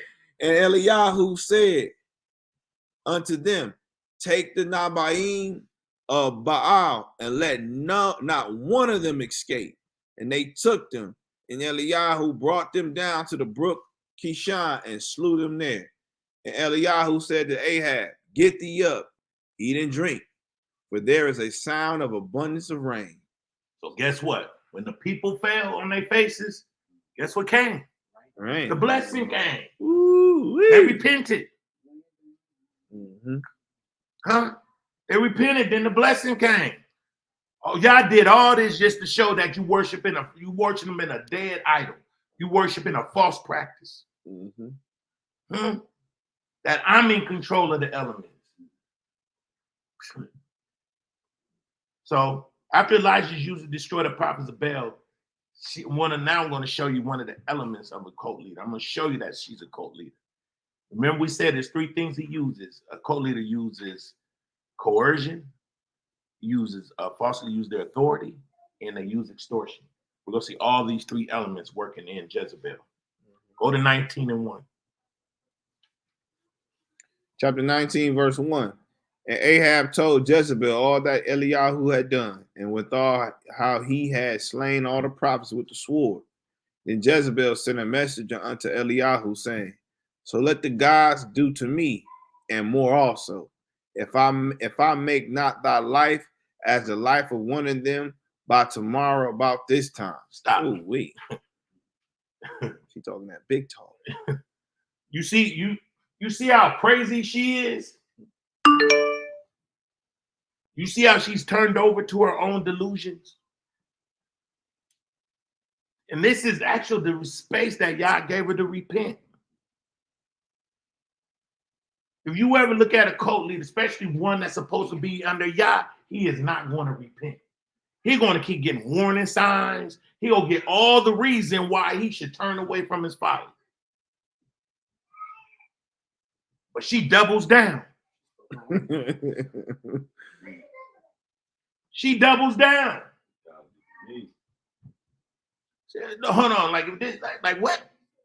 Bruh, 450 of your prophets just got killed. 450 that you used to have banquets with. You used to pull all the stops out for. All your followers. All the people that was sitting around kissing your behind. Saying how great you are. All your followers, all your cult members. You got killed. This is show you follow the wrong person, they'll get you killed. But look at what she's using. She's using coercion. Let's look at the word coercion real quick, and you'll see. Let me see. Coercion, right? Let's look up the word coercion. Look at that. Coercion. And we'll see. Like a form of persuasion. It's a strong. The practice of persuading someone to do something by using force or threats. Now let's go back to what she's telling. She threatens Elijah, right? Using coercion. And Ahab told Jezebel all that Elijah had done, and withal how he had slain all the prophets with the sword.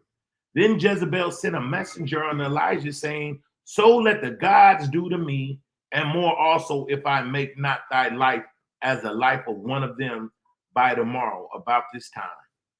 Now this is the cold part, right? Imagine everything that Elijah's done. And Jezebel is so gone. She ain't broke a sweat. She ain't even wiped her brow. She ain't, from what was recorded, we don't even see her flinch. She like, what? Oh my God. He had the nerve to rise up against Baal. Right. Huh? To rise up against me and my authority. And guess what that would do sometime to us? It'll shake us.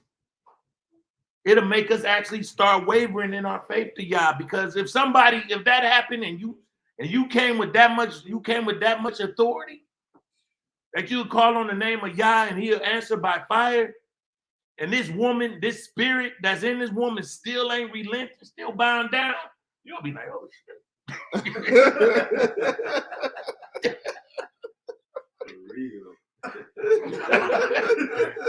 You're like, damn. Like, this girl don't quit. Oh. Huh? She don't get it. And so guess what? She uses coercion just like a cult leader would do. Cult leader will sit there and no matter how much in the wrong they know they are, they'll threaten you for trying to tell them the truth. Going to read verse 3. And when he saw when that, Elijah saw that, he arose and went for his life and came to Beersheba, which belonged to Judah, and left his servant there. But he himself went a day's journey into the wilderness and came and sat down under a juniper tree. And he requested for himself that he might die, and said, it is enough now, O Yahweh. Take away my life, for I'm not better than my fathers. So this woman he tired. He tired. He like, bro, I done fought a lot of battles. I'm like, bro, but this one right here, he like, this one right here, like, she don't care. She don't give two. What they used to say, you don't give two. You don't give two damns about what he just did. So he kind of like perplexed, man. He like, dang, I did all this and he still ain't tripping. Bruh, I don't care how much faith you got. That would kind of shake you if you'll kind of be like, damn. If she ain't scared of everything I just did, she coming for me. Right. Yeah, Elijah saying, look, I mean, you know what? I'm not even better than these people, man. Just go ahead and take me out. Let me go, man. I've done all I can. Like, let some other nigga handle this now.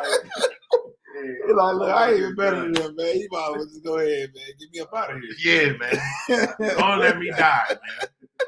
And look, he over here laying down in the whole tree like, y'all, just go ahead. Let's just get this done. This woman ain't standing down. She ain't standing down. I'm too old for this. Right. I'm too old for this right here. And the cold part is she meant it. Yeah. And he knew she meant it. Said she is crazy. Jezebel is crazy. He said he arose and went for his life. But if you see some of the opposite, if you see some of the antics going on YouTube with some of these leaders right now, you say that nigga crazy. He don't see.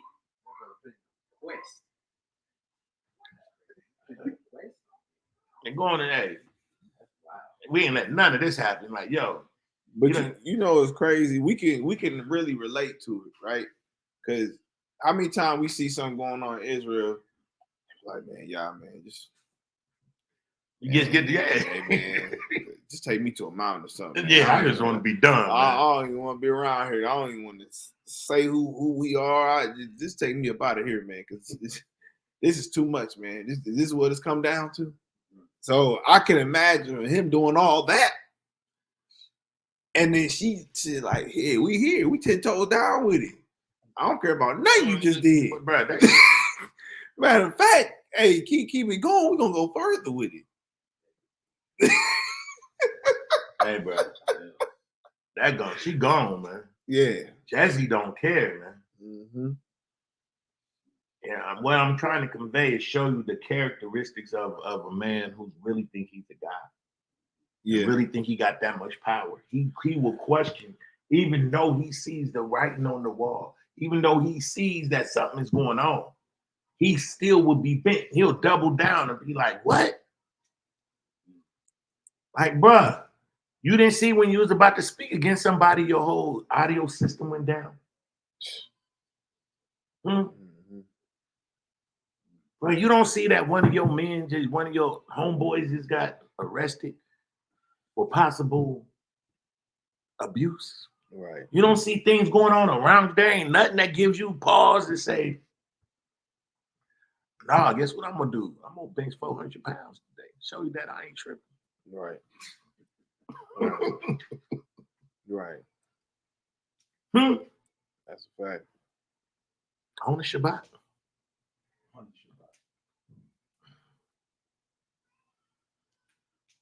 So let's go to, there's two more elements we're gonna see that Jezebel expresses as a cult leader. Let's go to 1 Kings 21:1.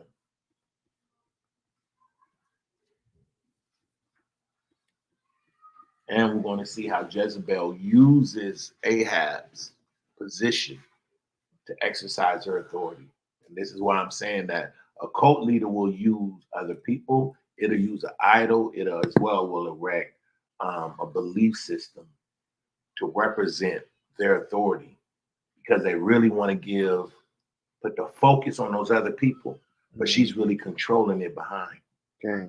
She's really the authority behind it all. Okay, go ahead. Mm-hmm. And it came to pass after these things that Naboth the Jezreelite had a vineyard, which was in Jezreel, hard by the place of Ahab, king of Samaria. And Ahab spake unto Naboth, saying, give me thy vineyard, that I may have it for a garden of herbs, because it is near unto my house, and I will give thee for it a better vineyard than it. Or if it seem good to thee, I will give thee the worth of it in money. And Naboth said to Ahab, Yahweh forbid me that I should give the inheritance of my fathers unto thee. And Ahab came into my house, came into his house heavy. Okay, wait. Please want you guys to understand. Let me show you something.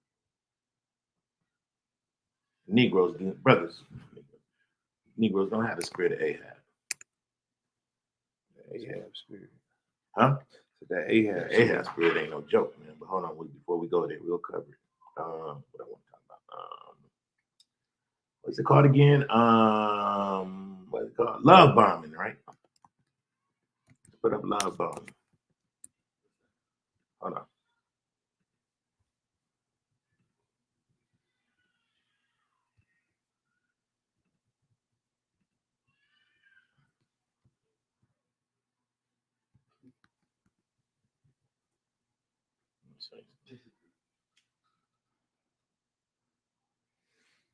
What do you got?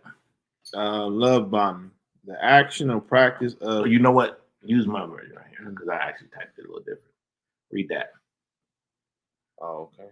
Love bombing is a manipulative technique used by cult leaders to attract and retain new members.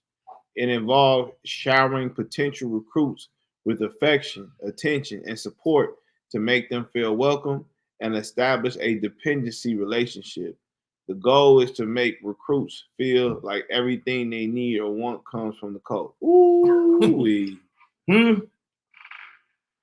So if a man got another man's wife and that man ain't nowhere, and he's sitting up there love bombing her on the video.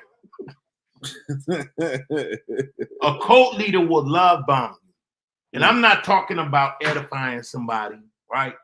I'm not talking about somebody like cheering somebody up when they're down. Love bombing is the attempt to manipulate somebody, right? So we're gonna read this again. Love bombing is a manipulative technique used by cult leaders to attract and retain new members. It involves showering potential recruits with affection, attention, and support to make them feel welcome and establish a dependency and relationship. The goal is to make recruits feel like everything they need or want comes from the cult. This is one reason that when I was in a cult, my pastor used to do that shit. He used to love bomb people as soon as they come in. Oh, yeah, you know why you sitting there? You sitting there, right? Because you're there because y'all chose you to be. He will go through all this love bombing. And let me tell you, it's a spirit, because this is not something that a cult leader, when they got the spirit of Jezebel on them, it's something they just learned. It's something that's in them. It's in that spirit. It's a technique. That's why you guys will never hear me sitting around trying to recruit. Right. Hey, if you're supposed to be here, you're supposed to be here. If you ain't supposed to be here, then y'all will be gonna come as long as you want, go as long as you want. You see what I'm saying? But if you eventually believe you're supposed to be here, then you gonna be here. If God send you somewhere else, then blessed be the name of Yah. Right? But love bombing is a way to get somebody. It's just like game. It's pimping. Right? It's a way of getting people involved. It's a manipulation. It's a tool to manipulate people. Right? But when Yah draws somebody, he said, through love and kindness, I have drawn them. See, a servant that's a servant of Yah is not going to sit up there and try to manipulate or love bomb somebody or make them feel like you belong here and there's no other place like this place. Right. So we're going to see how Jezebel actually you're going to see one of her use this technique to actually love bomb Ahab. Right? Let's see 1 Kings 20:21-4. And Ahab came into his house heavy and displeased because of the word which Naboth the Jezreelite had spoken to him. But he had said, I will not give thee the inheritance of my fathers. And he laid him down upon his bed and turned away his face and would eat no bread. But Jezebel, his wife, came to him. So hold on, real quick. Ahab come in pouting. This man came in with a long face, knowing that Jezzy go ask him what's wrong. Right. The big old kid. He the king. Right. He want to steal somebody else's property, but he know it ain't legal. He know it ain't lawful. A man of Israel ain't never supposed to sell his inheritance, his father's land. But you actually have leaders out there. It's so much when I was studying this. You know, most cult leaders one of the things they do so they can extort people is make them actually sell all they got, so there'll be a total dependency on them. And they'll actually use scripture to justify it. Having all things in common.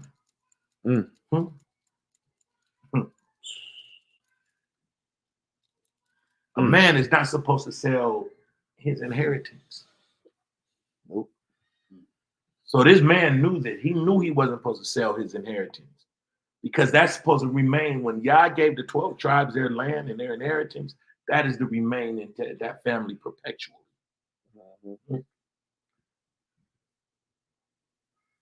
You better believe that some of us that make it, Yah still had a title and deed of our fathers that was over there 2,000 years ago. When we go on the land, we go there with that title and deed, knowing who land that belongs to from our fathers. Because that's the inheritance of Jacob, is Israel, right? So he comes in. Let's see what Jezebel does. But Jezebel, his wife, came to him and said unto him, why is thy spirit so sad that thou eatest no bread? This man come in pouting. Men never. Got the Snoopy face. I don't know what that look like. What's that like? Long face. Long face? This long, long sad. face? Yeah, man. The Charlie Brown. And men, don't ever use this tactic on your wife because you trying to get something out of it. Right. Let me tell you something about a wife. A wife will go out and try to make your stuff pop for you. But as a king, If he could not get that on his own, then it didn't belong to him. See, Ahab's spirit would let a woman go out and get what he's supposed to be doing or achieve something he's supposed to be achieving. That's why you got so many tennis shoe pimps in Israel. That's why you got, what do you say? What is that? Tennis shoe pimps? Yeah. I got tennis. Negroes who like Nikes and as fresh as J's, and they women go out and get it for them. Yeah, that's the thing. Yeah, I want these. You know, y'all ever see that meme with that man, that boy holding the back of his woman's waist? Yeah, she bringing out the card. We get the color. That boy get the color while she swiping. Huh? That's things women do. You buy them something, man. Thanks, babe. Thanks, babe. You right there. You know, say you try to get secure. You got holding on to that waist. Huh? Yeah, man. Boy, over there cuddling. Knowing she just got that fresh check. Right. You know what I'm saying? Man, we ain't supposed to be doing that. Like, that don't mean your wife can't assist and help mate and all that. But what I'm talking about is a man that's willing to give up his authority because he's either lazy or weak to go get it for himself. And this is what Ahab was doing. He was pouting. That man came in there with a long face, pouting. Knowing that Jezebel go look at it.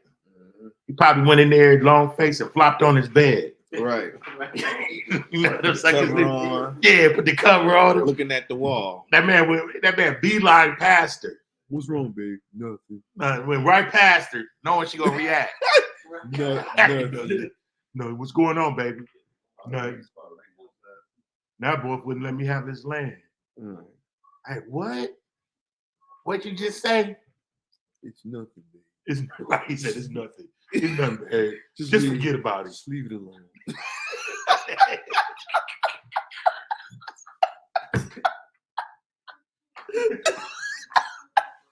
He said leave it alone. Then that eye rise up. That eye look up like see if she gonna react. Hey, man. So what did Jezebel say?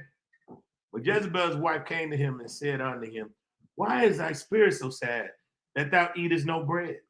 And he said unto her, because I spake unto them both, the Jezebelites, and said unto him, give me thy vineyard for money, or else, if it please thee, whining nigga. Hands folded. Yeah. I'm right. Hey, man. We always have a little comedy moment in this comedy corner. For money, or else, if it please thee, I will give thee another vineyard. I even tried to give him another vineyard, but he wouldn't take it. And he answered, I will not give thee my vineyard. He didn't just say I wouldn't give you a vineyard. He said it's unlawful for me to give my inheritance. Right. And Jezebel's wife said unto him, dost thou now govern the kingdom of Israel? Arise and eat bread. In other words, go on to eat, baby. I got you. Go on to eat your bread. Right. I'm going to take care of this. Okay. This man didn't say, hold on, no. You know what? I'm still upset about it, but that ain't for mine to take. But he says, I will give thee the vineyard of Naboth the Jezreelite. So she wrote letters. Now look at her moving. Look at Jezzy moving behind the scene. Huh? But what is she doing? Look at the letters she's writing. She says, so she wrote letters in Ahab's name and sealed them with his seal.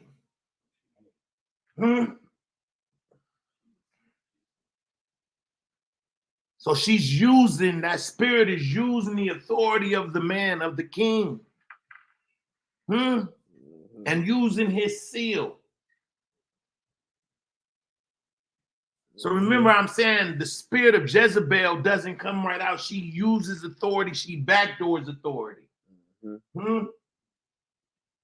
Just like you have cult leaders that will use the name of Jesus, that will use the name of Yahweh Shai to use their authority to solidify the moves they make.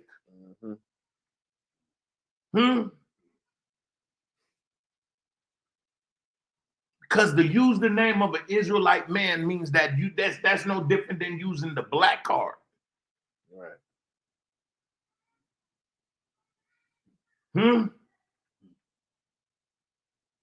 So we have religion, we have Israelite men right now that's using the name of Yahweh Shai, that's using the name of Yeshua, that's using the name of Jesus, that's using the name of Yahweh to execute their power over Yah's sheep. Yeah. So she wrote a letter in Ahab's name. Why didn't she write a letter in his name? Her name. It wouldn't have worked. With this seal and sent the letters. Now this Negro he over there eating bread. He wiped his tears, sucked up his tears, and his wife, she started working. Meanwhile, your name as a man could be being defiled by, and if it's a man that's in righteousness, he gonna pick up on that. Like, bro, what are you doing here? Where's your man at? Right.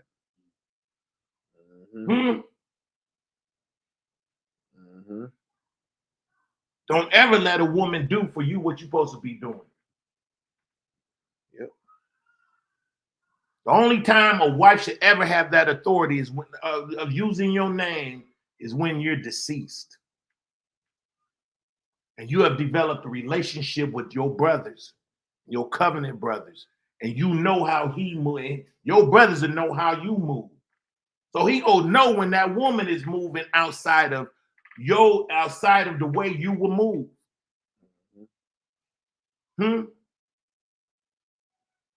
And that's the only why she's raising up your son. But once your son comes, he's supposed to have that authority. Let me reiterate that. Don't ever have your wife doing for you what you're supposed to be doing. It's weak in the spirit realm. The devils will see that. Demons will see that and say, this man don't have no authority in his home. Right. So what does she do? So she writes letters. She wrote letters in Ahab's name, not one letter, that which is going to work. Because she wants that man's land, not just because she wants to give it to Ahab. She's trying to overturn Yah's commandments because it's unlawful to steal another man's territory. And sent the letters unto the elders and to the nobles that were in his city, dwelling with Naboth. And she wrote in the letter saying, proclaim a fast and set Naboth on high among the people. Oh man, look how subtle she is. Aren't we told? Said, beware when man speak all manner of good, well, all manner of evil against you, right? But no, but also we ain't supposed to be lifted up. Oh, he don't even know that he getting set up for the okie doke.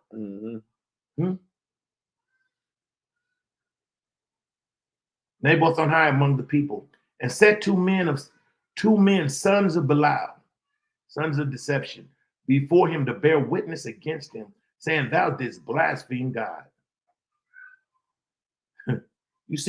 You see how evil she is. She knows Torah. This witch knows that every word must be established out of the mouth of 2 or 3 witnesses. So she's using Torah. She's not coming in with the laws of Baal. She's coming with Torah to bear witness against him, saying, thou didst blaspheme.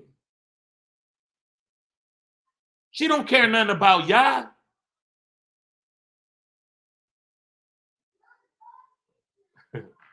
I hope y'all get it. She's using Torah to make this man guilty. Using 2 lying witnesses to lie on this innocent man. To say that he blasphemed, knowing that this will get this man killed. Especially when the people are right now, you gotta think about it. Elijah just did what he did, so people are totally turned over to Yah.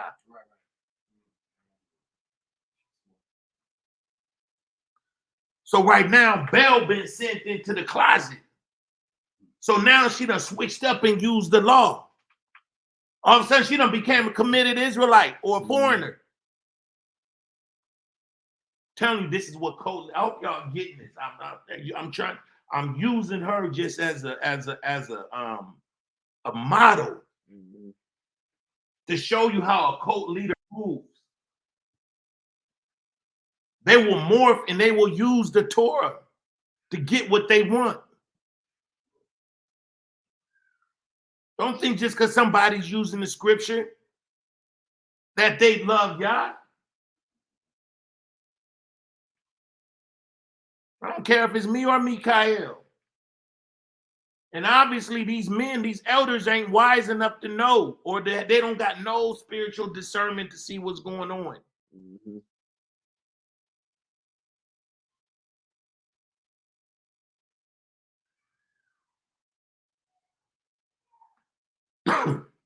And said 2 men, the sons of Belial. For y'all don't know, Belial means worthlessness, extinction, destruction, wickedness. So these are probably 2 base men, just liars. Hired them. And if they're the sons of Belial, remember we read how Nabal was the son of Belial? So sons of Belial are pretty much known in Israel. They got a reputation. So how are these 2 wicked men able to rise up? And I'm sure Naboth, if he cared that much about the Torah, did not give his inheritance away, he's got to be a righteous man. Hell, if he was a wicked, he would have sold the inheritance because look at what Ahab was willing to give him.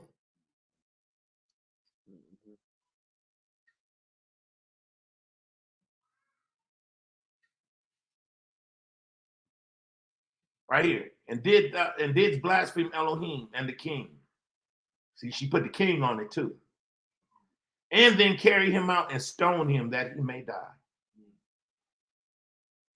And the men of his city, even the elders and the nobles who were the inhabitants of his city, did as Jezebel had sent unto them, and as it was written in the letters which she had sent unto them.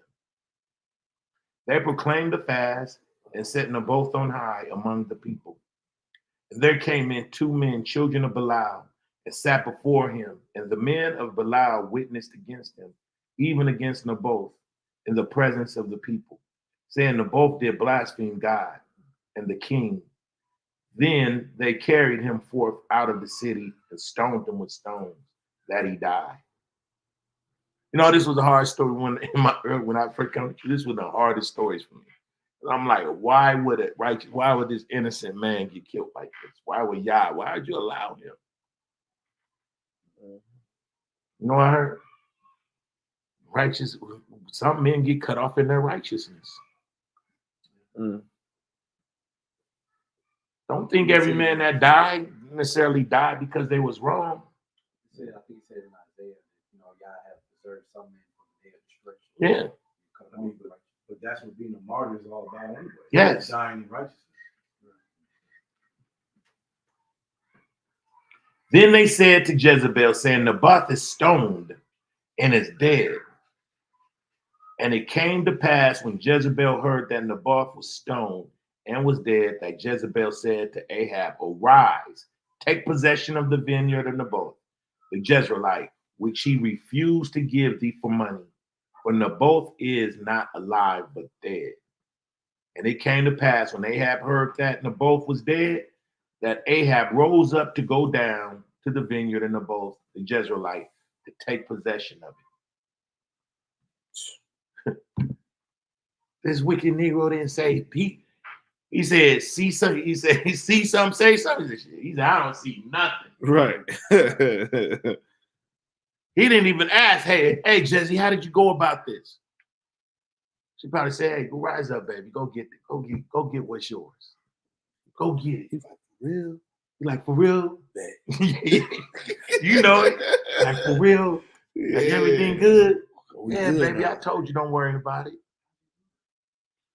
He didn't even ask. You probably say, even if he did that, she probably said, oh, don't worry about it. She said, the less you know, the better. Right. Okay. Got the smiling and licking them chops. That man devoured. That man went and stole that man's land. Covetous. Remember, another way of knowing a doggone cult leader, he is covetous, and as well, he's an authoritarian. He uses authority falsely. In this case, Jezebel uses the spirit of her authority, but she hides it using the seal of Ahab. A cult leader will use Yah's name to get what he wants. Go ahead, Al. You can see too, and it kind of highlights. I don't know what scripture is paraphrasing that. When you break one, you break all. You break all. You can see that he robbed, he stole, he coveted, and he murdered. He lusted first. Yeah, he lusted first. Yeah, so you can see all that. He coveted. He wanted something that wasn't his. Well, he didn't do it. His wife did it. But the thing is, because he was not in his proper persona as a man and as the king, see, he inherited the kingdom. See, it is not enough to inherit something. It's you have to occupy. You have to man what is yours. And if Ahab was a true king of Yah, and he had a heart after David, he would have took care of the sheep. That man wouldn't even have the spirit in him to even want another man's land. Right. And he just wanted it out of convenience. Yeah, I'm like, you a king, bro. You already got enough land as it is. You need to go and take somebody else. It's greed. And see, in the spirit of Jezebel, will give you what you want. If it's got to rob, steal, kill, and destroy for it. So we see she used coercion. She threatened Elijah to put him on the run. Right? She uses authority to actually extort that man out of his property. Mm-hmm. So you see all three elements of a cult leader. Yep. In Jezebel.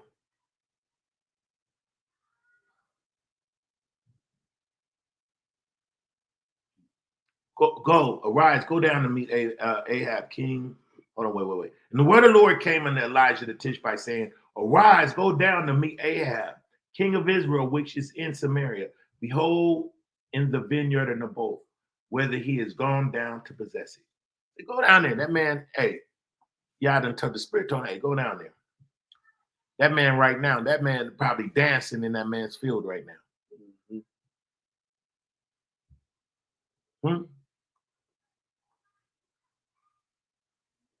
Probably stanky legging in there. Right. Doing Superman, you. You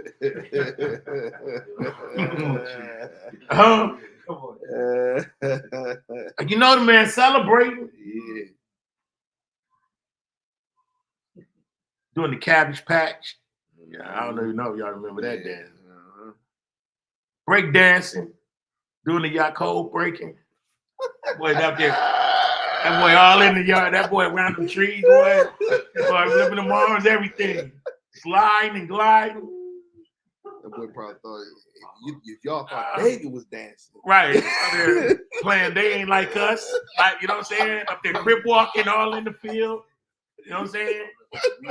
Doing the Hoover slide. He in there sliding talking about They Ain't Like Us.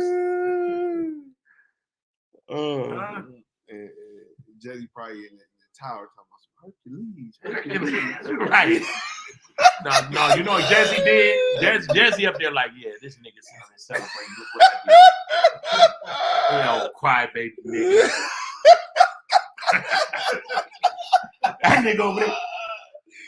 She probably got a lot of her homegirls like, man, look at this Israelite nigga, man. They so weak. Yeah, man. I got Elijah on the run. What does this Negro celebrate? Right, what this nigga celebrating? Looking like Jody.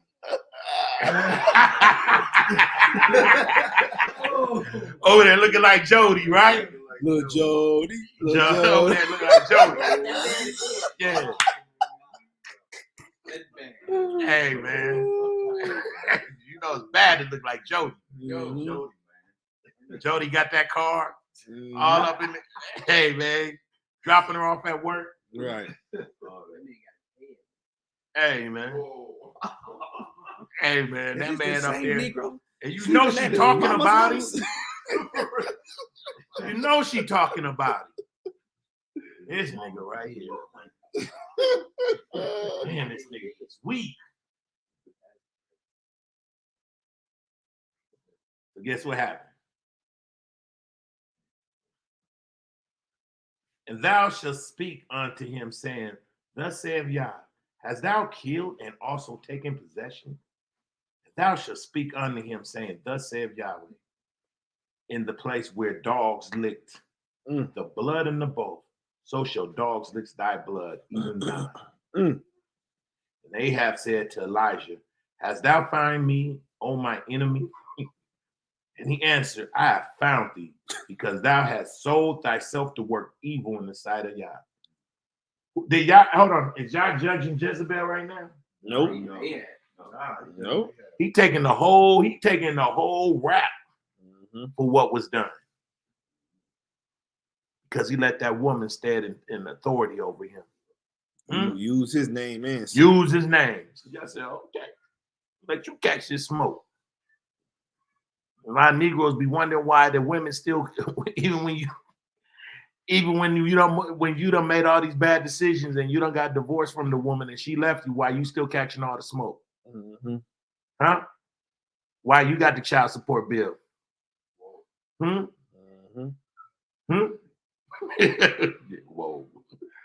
Huh? Huh? What you talking about? I'm talking about everybody who go through that. Huh? Oh, you like your woman taking care of your business for you, huh? Huh?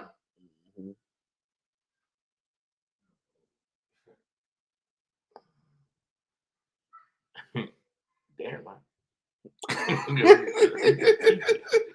Behold, I will bring evil upon thee and will take away thy posterity and will cut off from Ahab him that pisses against the wall and him that is shut up and let in Israel. In other words, I'm going to kill your whole progeny. I'm going to kill everything that look like you and will make thine house like the house of Jeroboam, the son of Nebat, and like the house of Baasha, the son of Ahijah. For the provocation wherewith thou hast provoked me to anger and made Israel to sin.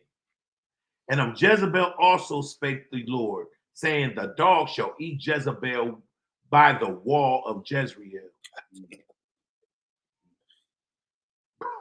She dear me. Bruh, she got them roadkill.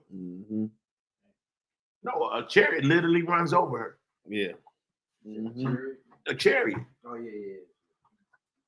Him that dieth of Ahab in the city, the dog shall eat, and him that dieth in the field shall the fowls of the air eat. But there was none like unto Ahab, which did sell himself to work wickedness in the sight of Yahweh, whom Jezebel his wife stirred up. I want you to look at, remember we talked about love bombing? What does that word mean right there? Stirred up. Soothe, properly to prick, that is, stimulate, by implication to seduce, entice, move, persuade, provoke, remove, set on. So she was leading Ahab through love bombing. She was soothing him. Every time she wanted something, she would rub his shoulder, baby, you're the best king in all of Israel. Right. There's absolutely no one like you, baby. Can I get that new temple built for Baal? Right. But baby, right now the budget ain't saying that. Baby, come on, please. Come on, baby, please. I mean, I know. It's gonna probably cost 200,000 shekels. But all we got to do is move around that new temple, that new send the money that you was gonna send to Jerusalem. Huh?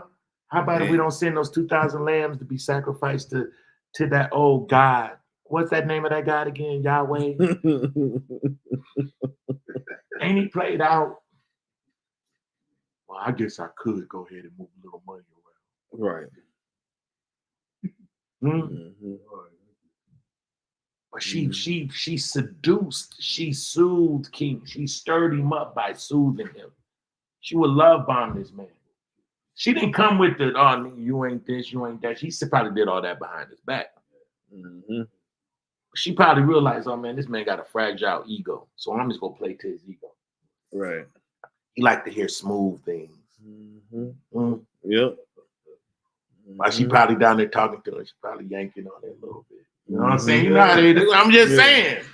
You know what I'm saying? I'm just being real. Like rubbing that head. Yeah, Babe, rubbing a little, babe, putting her hands all in his hair. do you think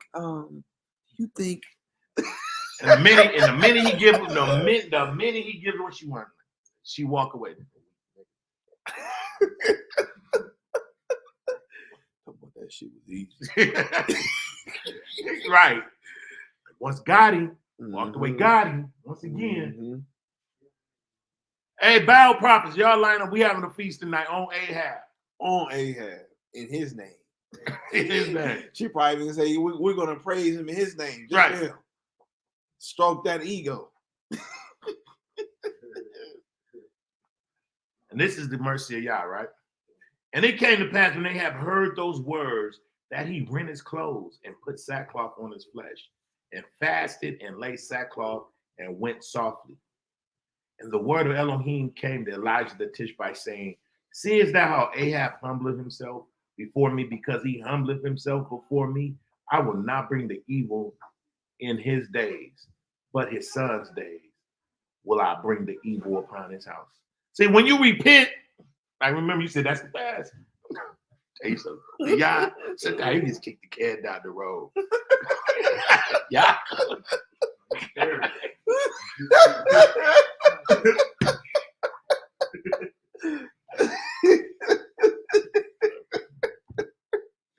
Sometimes you kick the kids out. He kicked the can like, oh. I like the way you humbled yourself. I can't reason. You said a humble, broken, and contrite spirit I can't refuse. Mm-hmm. Guess what? Somebody got to pay for that. Somebody got to pay for it. I got to balance these books. Mm-hmm. You know what I'm saying? Mm-hmm. But this ain't gonna happen to you in your time. It's gonna happen to your sons. Ooh, wait.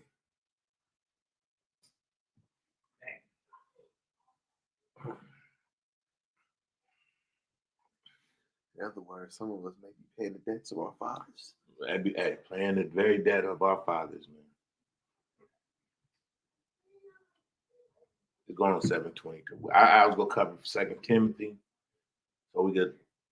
Is everybody getting it? Like y'all get it? Yeah. Oh, yeah. Y'all good? Yeah. I'm tracking. I want you guys to understand that this spirit is still alive and well. And therefore, we got to have discernment when we see the spirit of Jezebel working. Remember, Jezebel uses authority, charisma. I was actually going to talk about how before she got thrown over the balcony, Jezebel used to get dolled up. Like, right? She would put on certain makeup. Makeup was, at one point, it was used in a lot of pagans. Pagans will put on a lot of makeup. I think that's why we're seeing that, like, a lot of makeup being used again in the world. Because it's used, it is a form of delusion, deception. But she actually comes out and she was presenting herself because she was actually about to take, she's actually, this is the cold part about Jezebel. She actually loves being behind the scenes. What I mean by it, she wants the glory, but she likes to misdirect the attention. But you will never see Jezebel, if you give your credit, like you give your credit to somebody that it feels like it belongs to him, you will see it come out and get threatened by it. If it ever gets challenged, that's when Jezebel's going to show who's really in control. If you ever question the spirit of Jezebel, Jezebel doesn't like being questioned. And this is why she used coercion over Elijah. because she's seen the threat. She's seen that she took it very personal. She didn't see you turn like you didn't just beat my gods and there's prophets. That was like slapping me. And that's why she doubled down on Elijah. See what I'm saying? So we can see when the certain leaders aren't willing to bow down, and it's a whole nother facet to it. Like to have 450 prophets, like actually following you. I mean, you had a lot of leaders, right? And when you see big communities, and they always going to, the spirit of a cult leader is always going to erect a bunch of chiefs to handle their work. You see what I'm saying? Mm-hmm. For one thing, it insulates them. Those people between them become a buffer for them, so they can always use them to become your apologist. When I mean, apologist basically means somebody who defends you. Like, and remember, I'm saying Bel works almost so close to Yah that you won't see it.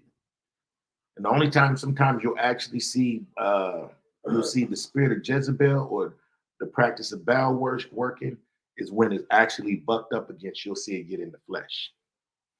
Right? It can pump up. I'm in the spirit, the fruit of the spirit, this and that. But when it's challenged, that's when Jezebel will come out front and center. And you're going to see Jezebel come out full force. Mm-hmm. And she will actually expose himself. So I was going to go over some other things, but I think we covered the ground that we needed to cover. Yeah, just keep in mind, too, the key thing she was doing is going against Yah's word. That's it. So when you got people literally saying the law is done away with, we don't have to keep the law, or even speaking to the point that we serve this whole destructive dark God, those are signs that are the prophets of Baal, that they are carrying the Jezebel spirit.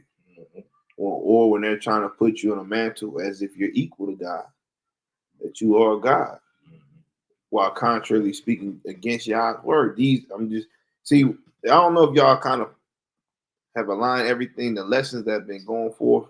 I think that's powerful. I think that's what Yah's doing in this season, at least with our lessons from, if you think about what we've been teaching since Passover, everything has been kind of like a diagnosis sheet on being able to separate the sheep from the goat, separating the prophets of Yah versus the prophets of Baal, separating false messiahs versus the real Messiah, and separating Yah's doctrine from Shaitan's doctrine.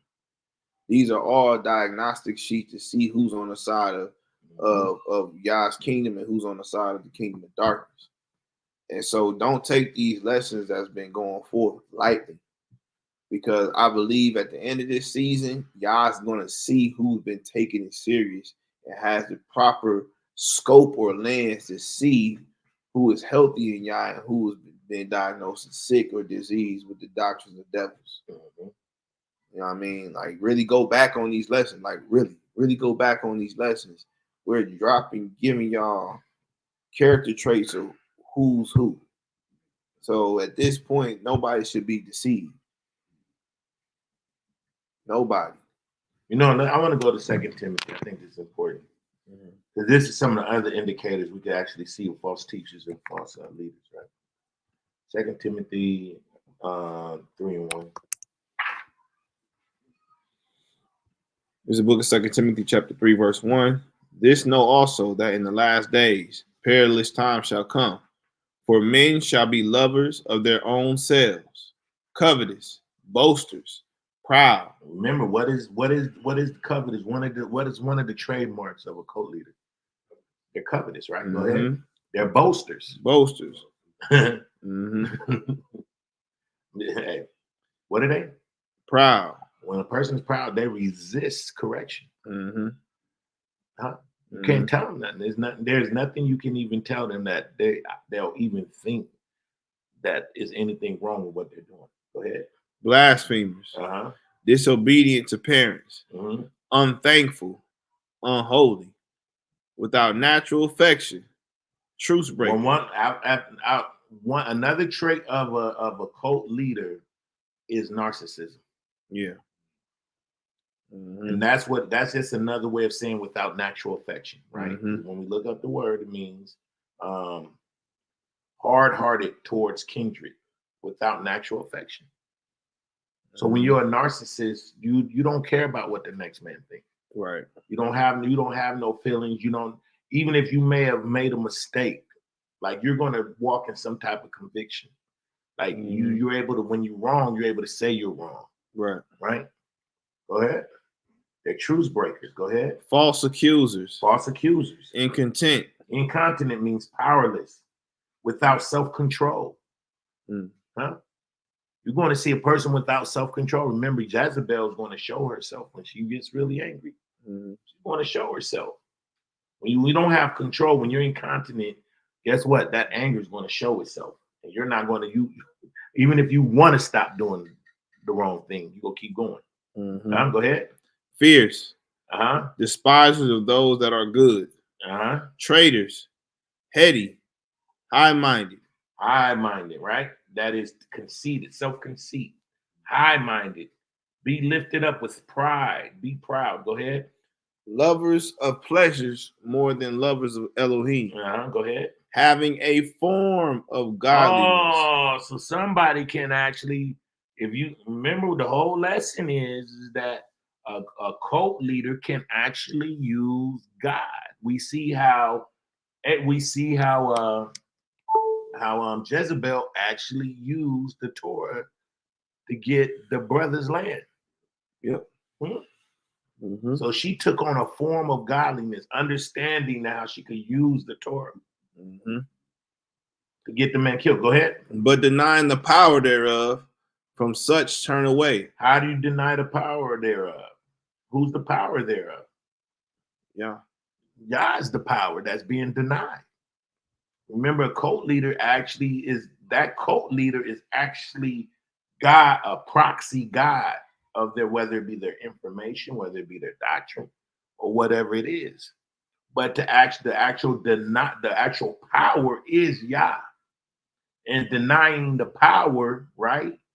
Having a form of godliness means you can have some of the doctrine, but if you're not giving the esteem to the actual power, you're denying God at the same time having the look and the appearances of it. And it's interesting because when you look at all these character traits, seeing that was the last one, if you really look at these are all the root to lead up to that completion of reprobate. When you totally at that point denying the power thereof, that these truth breakers, false accusers, it all leads to, and all these traits have a self-centered characteristic to it. And at the end, that's exactly what really, when you look at the nature, even Baal, it was really self-worship. And that's what all these lead to, is self-worship. So when what do we see the big theme today around people? That we are gods. And they'll use the word, ye are gods, right? To say, look, the word says ye are gods. And then what the root of their doctrine is, you are God, literally. But they'll use the word that Yeshua told us as, yeah, we are Elohim, but only through casting the shadow of his likeness and image. But they'll use that to really say, at the end of the day, you are God, period. And that is the spirit of Jezebel. So you see that today through these different forms of speech, ideology, philosophies, and doctrine. So it's in this, like, it's very subtle. You got to pay attention to the small detail to know if this person is genuinely speaking of Yah or not. Because all this leads to is a person at the end, oh, throw the Bible away. Don't keep Torah. That Yah that y'all serving is a murderous, dark God. That's the end thereof of the completion of a reprobate mind. You know what I mean? So take the diagnosis for what it is. It says, for such turn away. For this sort are they which crept into houses. What? For of this sort are they which creep into houses and lead captive silly women. When he's saying, for this sort are they which creep into houses. In ancient times, houses, right? It could be a residence, but houses also represented a family. Yeah. Right? And most every house represented some type of male figure that guided that home. Right? And these type of men will go into what? Houses, right? And lead captive silly women. So lots of times, if you see most cult leaders, they'll get highly involved in other men's houses. Yep. Right? They'll get highly involved in other men's houses. They'll actually begin to start having side conversations with men wives. Some of them actually want the wives, but like also a lot of these men actually love the attention from women, right? And even married women, because they want to usurp the authority of another man's house. So they like to actually creep into another man's house, take over, and it's a silly woman that's laden with sin. Laden with sin means that it's on thick. It's like it's in layers. Think of mud that's smeared. It's like layered on them. It's like poop that's caked on them. They're bound by sin. So they can lead silly women captive. A silly woman can easily be subverted out of a man's house, right? We have reports of women actually. I'm gonna leave it. We just have women that's actually being taken from other men's houses and actually giving that honor and reverence to that leader. And cults do that heavily. If you look at Malachi Z. York, he's known to sleep with a whole bunch of different men's wives. Jim Jones did the same thing. If you guys can really go look at the story of Jim Jones. Look at David Koresh. He was known to sleep with other men's wives. There's a thing with these cult leaders. They love other men's wives. Like wives. I'm not talking about girlfriends. I'm talking about wives. Like it's a power thing. They really like other men's wives because it's something, right? It's something they can't have. So they'll use their power to seduce that woman to actually take over that man's house because it's power. It's about power. Those are usually the type of people that no to them means yes. Like it's a sport now. It's a competition. Oh yeah, I'm gonna show you I can overcome and take I can pretty much, and they all had the thing, I can have anything I want type of mentality. So yeah. You know, if a man is not present with his wife, she's going to church, just her. He's at home watching. Almost definitely. Meanwhile, she's saying, "My pastor said this. My pastor said." Yeah, that's where it starts. Yeah, that's where it could start. And that's one reason that a man. That's another reason that it's important. Like even what we do with the family Shabbat. You see what I'm saying? Men should be teaching their own wives, right? Men shouldn't be having counsel outside of another man's purview, right? He should not really be counseling another man's wife. Right. Now, if this family counseling, that's a different story. But if the woman is literally under the headship of another man, there's no reason that man should be in counsel. He should be counseling, especially counseling her by herself. Right. That's so goddamn out of order. Okay. So we said, and she is led away. She's laden with sins and led away with diverse lusts. Diverse means manifold, many. So in other words, that man knows how to seduce that woman and is able to discern her lust.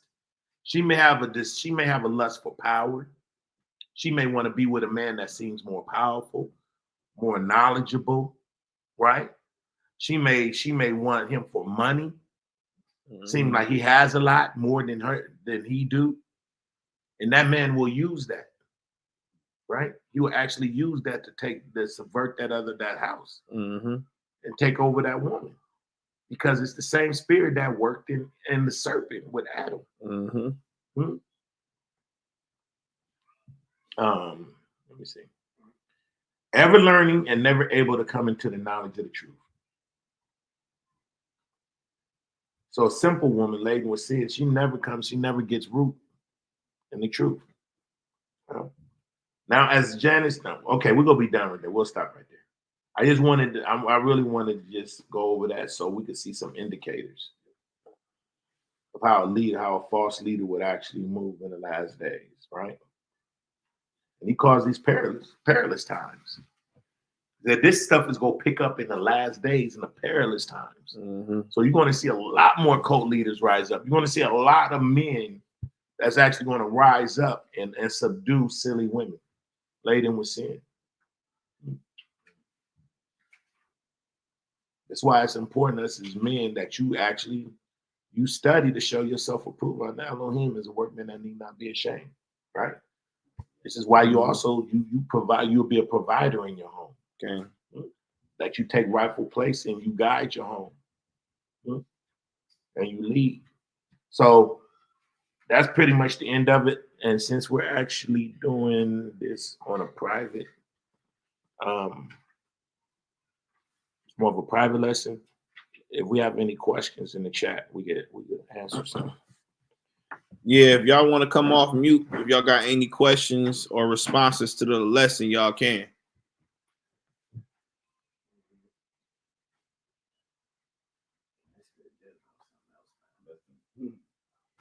Because I always in the mind frame of Jezebel, like I always thought of her as a whole harlot.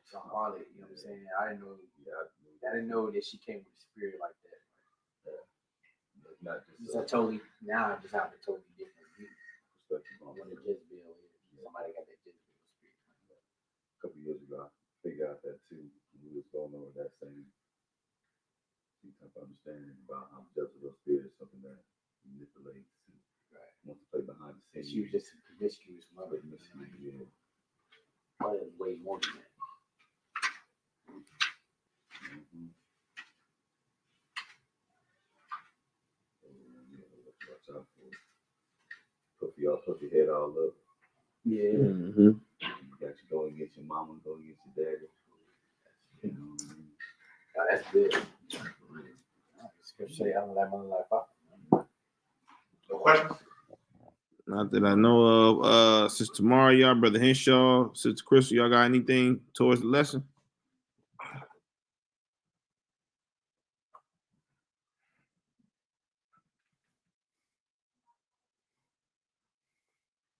All right. Well, we'll see y'all on Wednesday night. No, I said I don't. I just had a comment. Okay. You good? Yeah, when we were saying the 21 days, it made me think that it says, I don't know, I guess like, excuse me, in everyday life, they're saying it takes 21 days to break a habit. So I'm thinking like, is that real spiritual? Is that just a physical habit? Yeah, I mean, it could be. I'm pretty sure there's some principle we can pull out of it. I know I've seen things where people say that's when they had a breakthrough and they're breaking habits or whatnot. So I mean, it could be something to it. You also see, 40 days of fasting.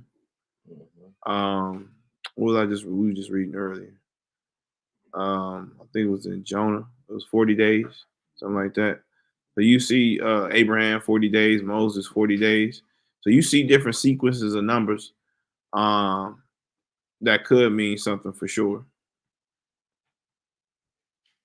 To Sister Crystal, yeah, we'll share the recording. I'm gonna actually try to upload it to the channel if we can. But yeah, I'll try to share it. But if that's everything, I saw Sister Maria comment. If that's everything, we'll see y'all on Wednesday night call, family.